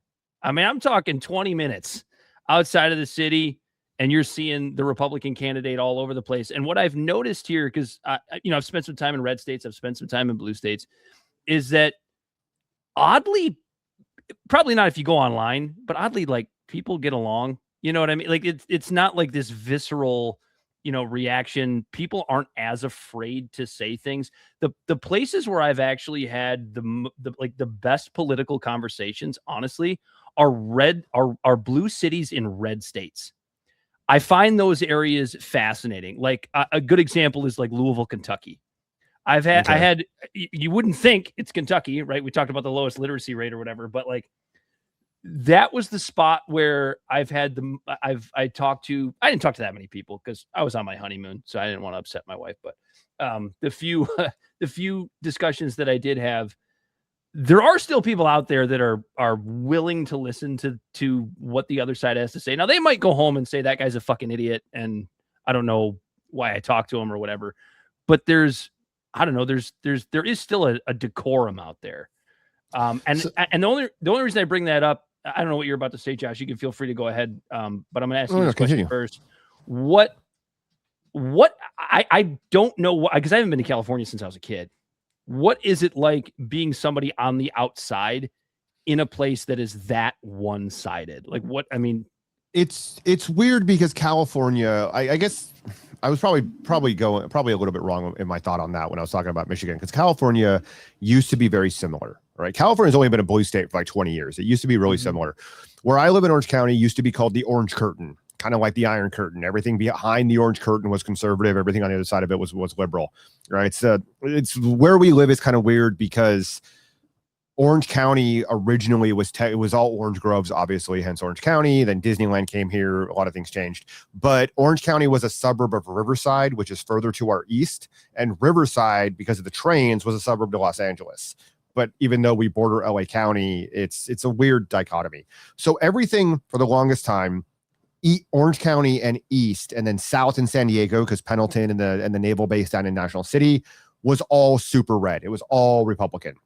And then the Central Valley, where all the farmers are, where, sort of America's breadbasket of the West, was very conservative, very Republican. And then all the city stuff, San Francisco, Alameda County, Sacramento, Los Angeles, all the city stuff, all of that was bright blue. And so even in LA, people don't understand this about Hollywood. Beverly Hills is bright red. It is a Republican. Like you could wear a MAGA hat in Beverly Hills and have no repercussions. Like it is bright red. Palisades was fairly conservative. Now, Malibu and other places, obviously very, very blue, but there's pockets. It's pockets all over the place. What's happened out here, which is so weird, is that most Californians that are to the right of Stalin are typically afraid of their own voices. You went all the way to Stalin. You didn't even say Bernie Sanders. No. If they're to the right of Vladimir Ilyich Lenin, they're usually fairly afraid of their own voices. I like to ask conservatives and even some libertarians, what's your plan? Like, what's your goal for politics in California? And the number one answer is to move out of California. Which is why so many people have gone to Tennessee. Some people have gone to Texas. Some people have gone to those other places. The number one answer is to move because they're afraid of being shouted down. I have literally had people who go to council meetings and have never spoken in a meeting because they're afraid of losing their business. They're afraid of being doxxed. They're afraid of being harassed. Walk up and thank me for my comments after I speak at the meetings. And it's that sort of disconnect where you're like, why don't you stand up? Because I come to it, and it's a quote that I knew about, but a friend reminded me of a few years ago. And I believe it's John Jay. And he's talking about the revolution. And he says, if war is coming, let it, I'm going to paraphrase it because I'll probably get it wrong. But he says, if war is coming, let it come now so my children may know peace. Where I live, it's the exact opposite. If financial calamity is coming, screw them kids. It's that mentality where spoken like a true boomer. Yeah, right. Fuck them hoe ass kids. It's that thing where like financial collapse, who cares? Housing market, who gives a damn? And it's really weird because in California, we have this property tax law that's been around since the 70s called Prop 13, and it is a third rail of politics. People who literally have no authority over it run on it. I had a guy in my city that was running for supervisor, had signs up all over the district, all protect Prop 13. Young Kim, who's running they redistricted her, so it's Republican on Republican crime in that district, but she's running for the U.S. House of Representatives. Prop 13 is a state law. She has literally zero authority on this issue. Had signs all over the district, all protect Prop 13 because it's the third rail of politics and voters are notoriously dumb. And what it did is it stabilized property taxes to when you bought the property and then like cost of living increases tied to inflation or whatever the case may be. And what it is, it's a first in benefit. So if you're older and you bought a house, like let's say you have two houses next to each other, and your dad buys this house in 1990 and he buys it for $100,000. He's paying to this day, he's paying property taxes on that $100,000 valuation. And then cost of adjustment increases, right? Inflation based. But if you buy the house next to him today and the property values have all shut up and now it's $1 million, you're paying property taxes on the $1 million valuation. And the argument to not get rid of that is like, but what about the old people that'll lose their homes, which is essentially fuck those whole ass kids. You know, why should I lose my home so they can benefit? It kind of sounds like rent control on the East Coast.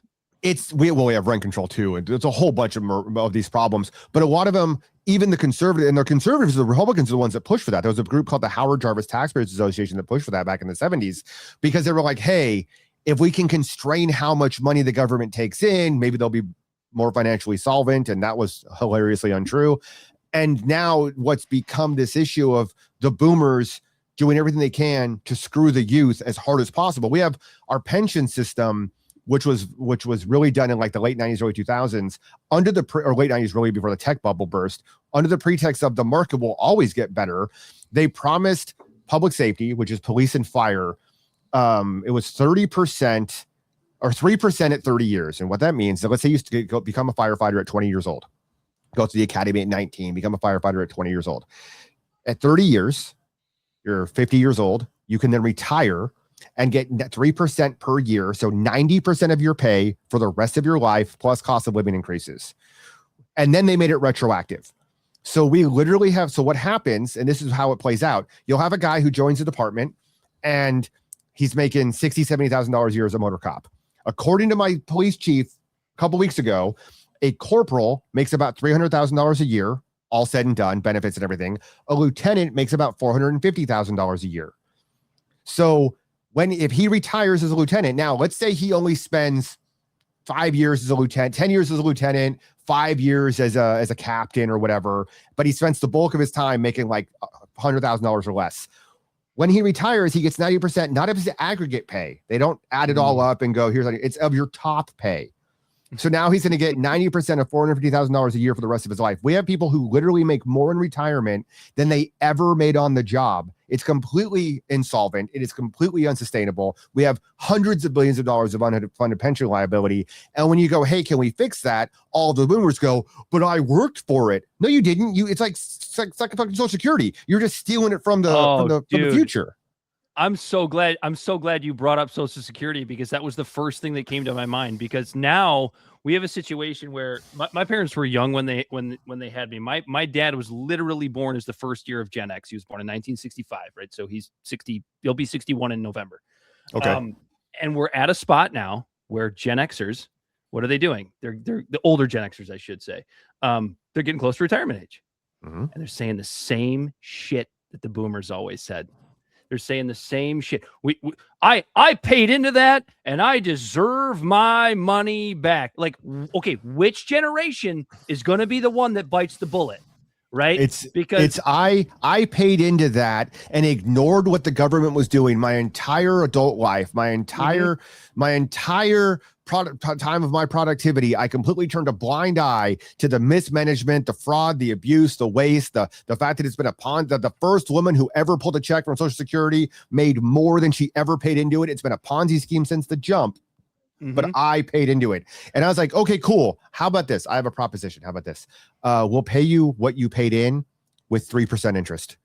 How about that? You'll get everything you paid in, 3%, Joshua, and then we'll close the system. I would be happy. Obviously, I'm nowhere close to retirement at this point. If the federal government in this magical world that will never exist, if the federal government came to me today and said Dan, we'll give you back every dime you paid in. No interest, nothing. We'll just give you back a lump sum. Every dime you paid in, we're done. We're clean. I would take it. I would take it in 5 seconds. Dude, my point is that they wouldn't. A loss. Yeah. My point is that the boomers wouldn't.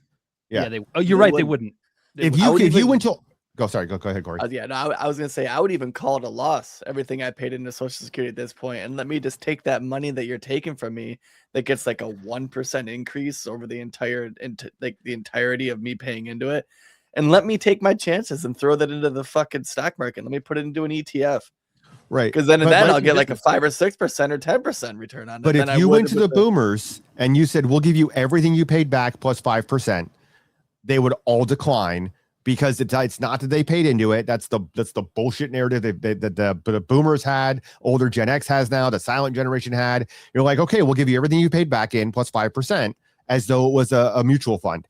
And they'd go, oh my goodness, you can't do that. How am I supposed to survive on that? So it's not about, it's kind of like the abortion argument where you're like, well, what about rape? Okay, we'll grant you all of those. Mm-hmm. Now what about the rest of them? It's that problem. It's always nonsense. And it's always people who paid no attention their whole life and then get mad at you when you bring it up and you're like, this is why it's broken. This is why it doesn't work. This is why. And the frustrating part, they feel bamboozled, but they don't want to admit it. So they just call you the idiot. You just need to pull yourself up by your bootstraps. And the frustrating part is that what I see in my area is that the reason the Democrats do so well is they're great at manipulating the media, and they're great at emotional arguments that take a lot of work to engage in, and the other side's not interested in the engagement. So right now we have 2 recall petitions in front of my city that they're trying to get signatures for and trying to get these 2 recalls authorized on the ballot, which is going to cost us like $800,000 to run these fucking recalls. And it's funny. It's Democrats recalling Democrats, but it's like progressives recalling different Democrats. And they're claiming that there's all this fraud and abuse. And it's literally an issue. I swear to God, it's literally an issue of these 4 Democrats all voted for the same thing. All the financial problems, all of our issues. These 4 Democrats have all voted for the same things every time. But 2 of them don't like some of the social issues. They're not out there saying we need to recall them because they don't want to trans the kids, or we want to recall them because they don't want to fly the pride flag. They're not recalling them for that. They're talking about fraud and mismanagement of money. Meanwhile, the people they support voted for the exact same things. And when I confronted one of the guys running this sort of talking point, I said, I can show you the votes where what you're complaining about applies to all of them. And he looked at me and said, that's an interesting perspective. I'm like, it's not a perspective, motherfucker. That's fact. Like, I have the receipts. And so that's what you're up against, where you have to prove it. And then, like, if you the video you played of me at city council earlier, a lot of people were commenting on the lady in the back who starts sort of paying attention in the blue. Well, I noticed that. Here's the funny thing about that. I love her clap. But what people don't realize about that, because obviously I only put my comment up, was that sorry, you froze for a second, is that she spoke before me, and a couple other people did as well. When I start my comments and I said the idea that you should trust the voters was literally responding to a previous commenter saying, put the tax on the ballot, let the voters decide. I'm like, well, we already decided. That's why it's nonsense. She spoke before me, and she thanked the council and the staff for their hard work. Like, the people who bankrupted us, and they all do it. All these people in the audience do this. All the council does it too. They're like, thank you, staff, for all your hard work. I'm like, we don't have a budget. Like, today is August 14th. Okay. So let's see, Friday. So it's like Saturday, Sunday, Monday, Tuesday. So August 18th is our next city council meeting on Tuesday. We will not have a budget until then. That's when they're voting on the budget. The budget was due June 5th. And all these idiots show up and they're like, thank you for all your hard work. Thank you for everything you do. And I'm like, you just said they lost $2.9 million and you're thanking them for their... You must feel, Joshua, like you're like Rick from The Walking Dead and just walking through a bunch of zombies. Because here's the thing. Here's the thing, man.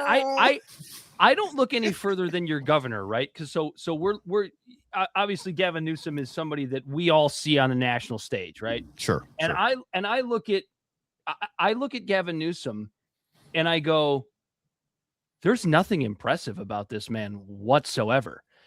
But what you're saying about what's taking place just in your own municipality and what you've kind of described takes place in politics in California, I go, oh, it all makes sense. And it also makes me look at Gavin Newsom as a potential presidential nominee and go, this guy's got no shot. But I say that, but then I go, oh shit, who are the Republicans going to put up against him? He might actually have a shot. Oh yeah, no, it's going to be Whitmer and Gavin Newsom just did a little podcast together. Oh, they did. It was awful. That's going to be the ticket. I called that one in 2024. I'm still calling it. My wife called that one too.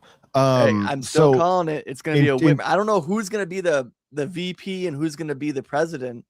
Newsom will be the president. You think it's going to be Newsom? The Democrat. You're right. After 2024, the Democrats threw women and trans people to the fucking wolves, and they're like, we got to run a handsome man. I can't think of his name right now, John something. In 2018, the Republican who ran against Gavin Newsom was a transplant from Illinois. The current guy, Steve Hilton, he's a transplant as well. The Republican Party in California will not support somebody unless they can fund their own campaign and raise money for the party. They will not support anybody else. So what happens is you get, well, yeah, well, even if they have a chance of winning, they will not support anybody unless they can fund their own campaign and they can help raise money for the party. I can't think of his name right now, but the guy who ran in 2018 against Newsom, there's a venue out here in Orange County. It's the Richard Nixon Presidential Library. And there was this event there, and I wasn't invited, but I showed up anyways because screw them. But I was running in a recall race that was on the same ballot. And all these people showed up, and they were all talking their talk, and they're all making their talking points. This dude was a never Trumper. Good, bad, otherwise, It doesn't matter. It just fact of the matter. He was a never Trumper. He gets up on the stage and says, we put a businessman into the White House. We can put a businessman into the governor's office. And you're like, John Cox? Was it John Cox? Yeah, John Cox. Yeah. I was like, motherfucker, you were against Trump. Like, I wasn't a Trump supporter because I'm, quasi-libertarian. But like, what do you mean we? You're literally taking credit. And people saw right through that bullshit. And he was such a phony that it was, you look at it and you go, well, that's how guys like Gavin Newsom win. Is they put up these incompetent boobs who spout nonsense. You're like, well, right. That's why. That's why you're going to lose, because you're always going to put up that guy and then expect everyone to support it. I had to sit down. It seems like when a state like yours goes so blue, or, I mean, you could even look at a state like, I don't know, Texas or Mississippi, a state that goes so red, where you end up in a place where it's so blue where the Republicans they basically just have to be kind of Democrat adjacent. And I mean, you look no further than, and I don't know what Cox ran on, but that's just kind of the idea I'm getting. But I do look at, like the state of Kentucky, where they elected a Democrat like Andy Beshear, and he's basically a Republican adjacent in Kentucky. I mean, and I don't think he won by much. I don't remember what the total votes were, but like when that's what you're stuck with. You're stuck with Democrats or Democrat adjacent that pretends to be a Republican. How do you get any sort of gridlock? The problem is that's not the case out here, because 10 years ago, my council was a Republican majority. Now it's 4-1 Democrat, because the Republicans don't run they literally will not run people. They don't look. One of my best friends is on our planning commission. Okay. I've asked people, and so the way it works typically is that, like, you have city council and then you have randos who just run for office. But then typically, if you're trying to go up the ladder, you get appointed to planning commission, and then you use that as a stepping stone to city council. Pretty common. 2 of the people running for office right now in the same district are both on planning commission. That's how common it is. I asked around, I'm like, how many Republicans, because my friend's basically libertarian anarchist sort of guy like me. I was like, how many people know who he is on the Republican side?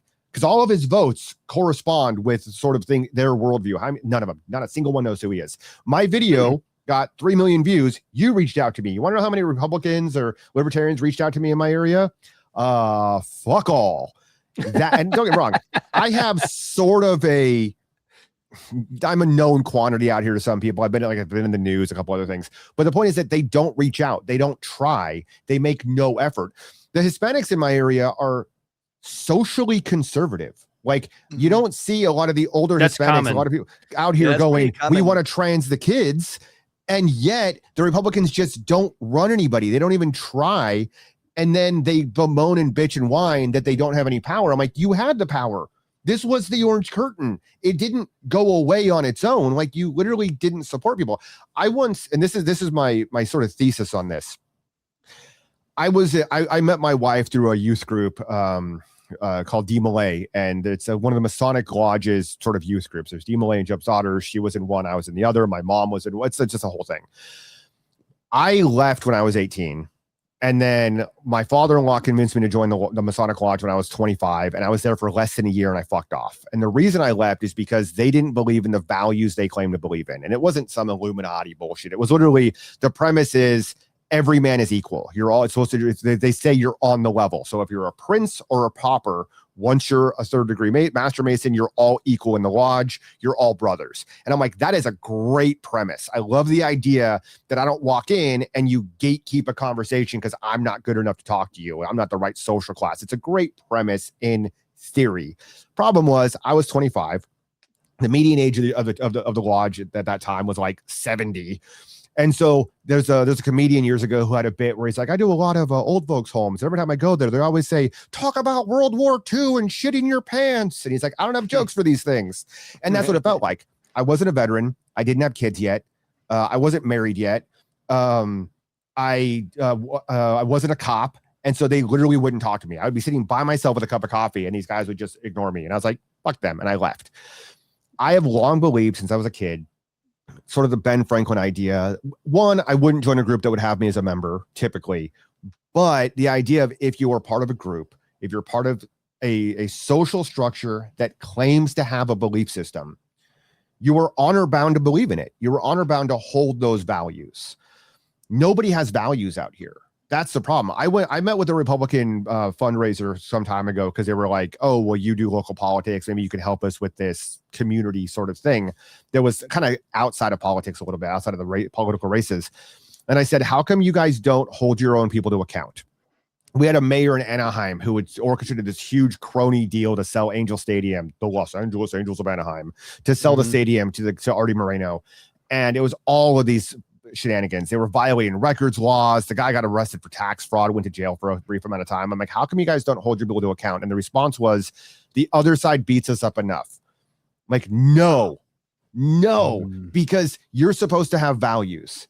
It's the Max Miller thing we're seeing right now, where Trump and everybody is supporting this guy who's a domestic abuser. And you're like, no, you're supposed to have values. Yeah, Graham Plattner on the left. Or even Gavin Newsom, going back to him talking about when he was trying to run against Mamdani, when he had his sexual assault case, and people from Me Too and what was the LGBTQ community?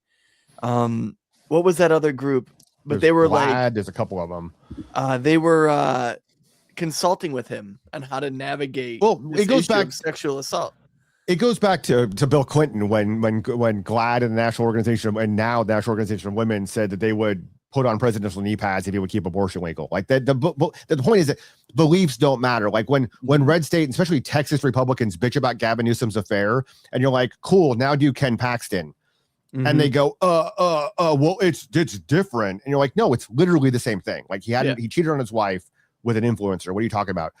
And so for me, okay, like if you have no values, how does Paxton commit an affair? He's in a wheelchair.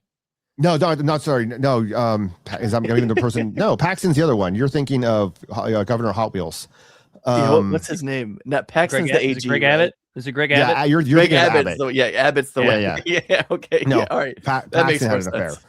And it was just, but it's just that thing where like, if you don't have values, I don't care what Republicans who support Ken Paxton have to say about Gavin Newsom's affair.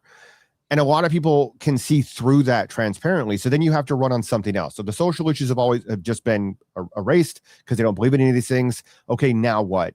What are you doing for me economically? Nothing. Okay, now what? How are you making just my life better? Oh, you're not. Okay, now what? And it's this sort of perpetual cycle that it gets really frustrating, and you don't know what to do in the local area out here, because I look at the survey the landscape. I look at the fields where I grow my fucks and notice that it's barren, because it's like I can't support that guy because he believes in nothing.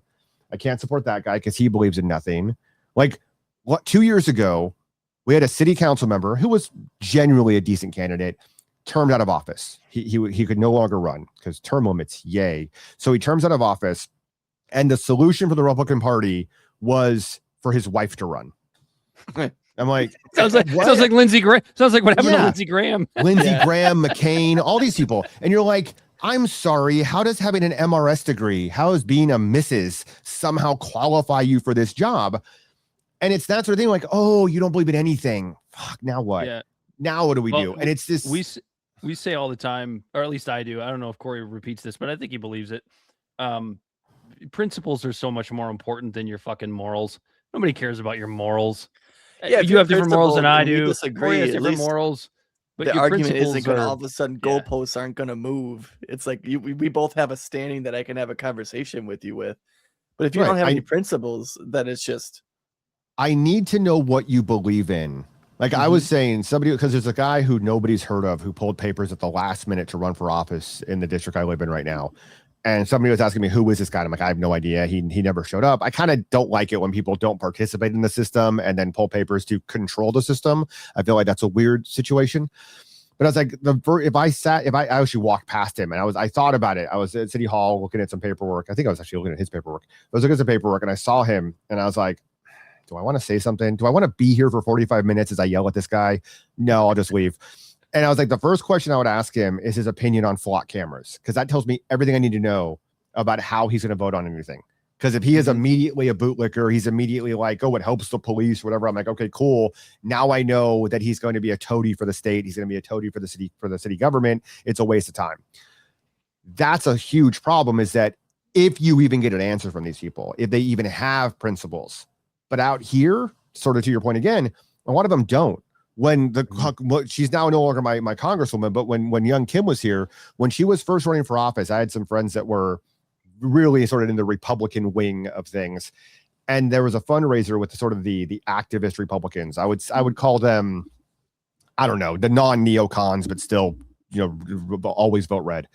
And they had an event with her, and somebody asked her, what are your issues? What are the things you care about? And her response was something to the effect of, well, let's get me elected and then we'll figure that out. Honestly, we're hitting it. We're up at the 2-hour mark, Joshua. Oh, wow. That Okay. might be a good spot to kill it. I'll ask you you know what? Let's end on a Michael Malice note, Josh. What has been your favorite part of this interview? There's too many Joshes. Sorry. Dan, you asshole. What has been your favorite part of this interview? Just general. I mean, I like the fact that it's sort of free flowing. Not having to sit across from somebody like at the great debate today with Candace Owens and Andrew Wilson. Not having to. God. I got about halfway. I got about halfway through it before I paused it.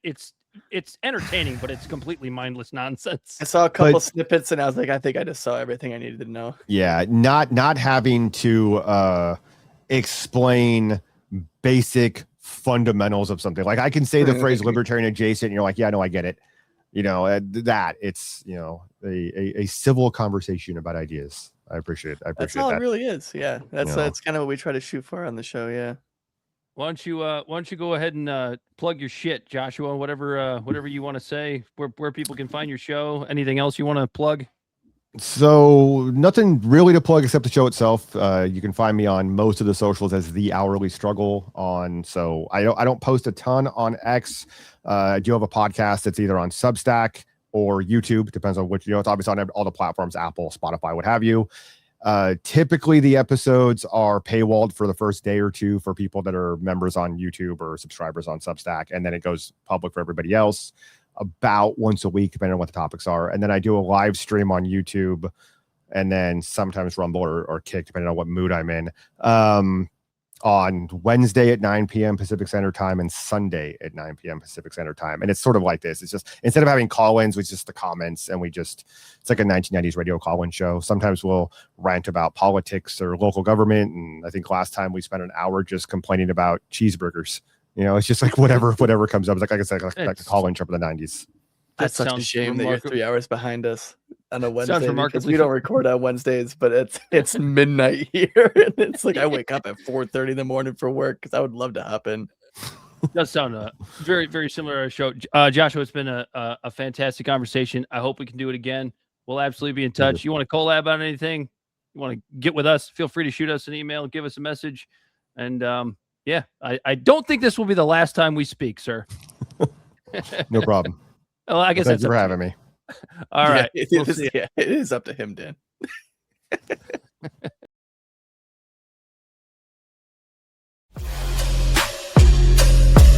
The great fundamental issue now before our people.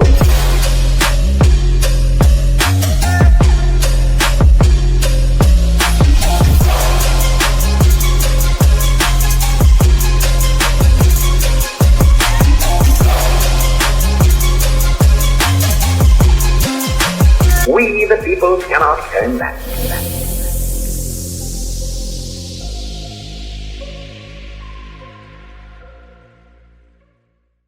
Somebody must lead, or else the fight would not be made at all.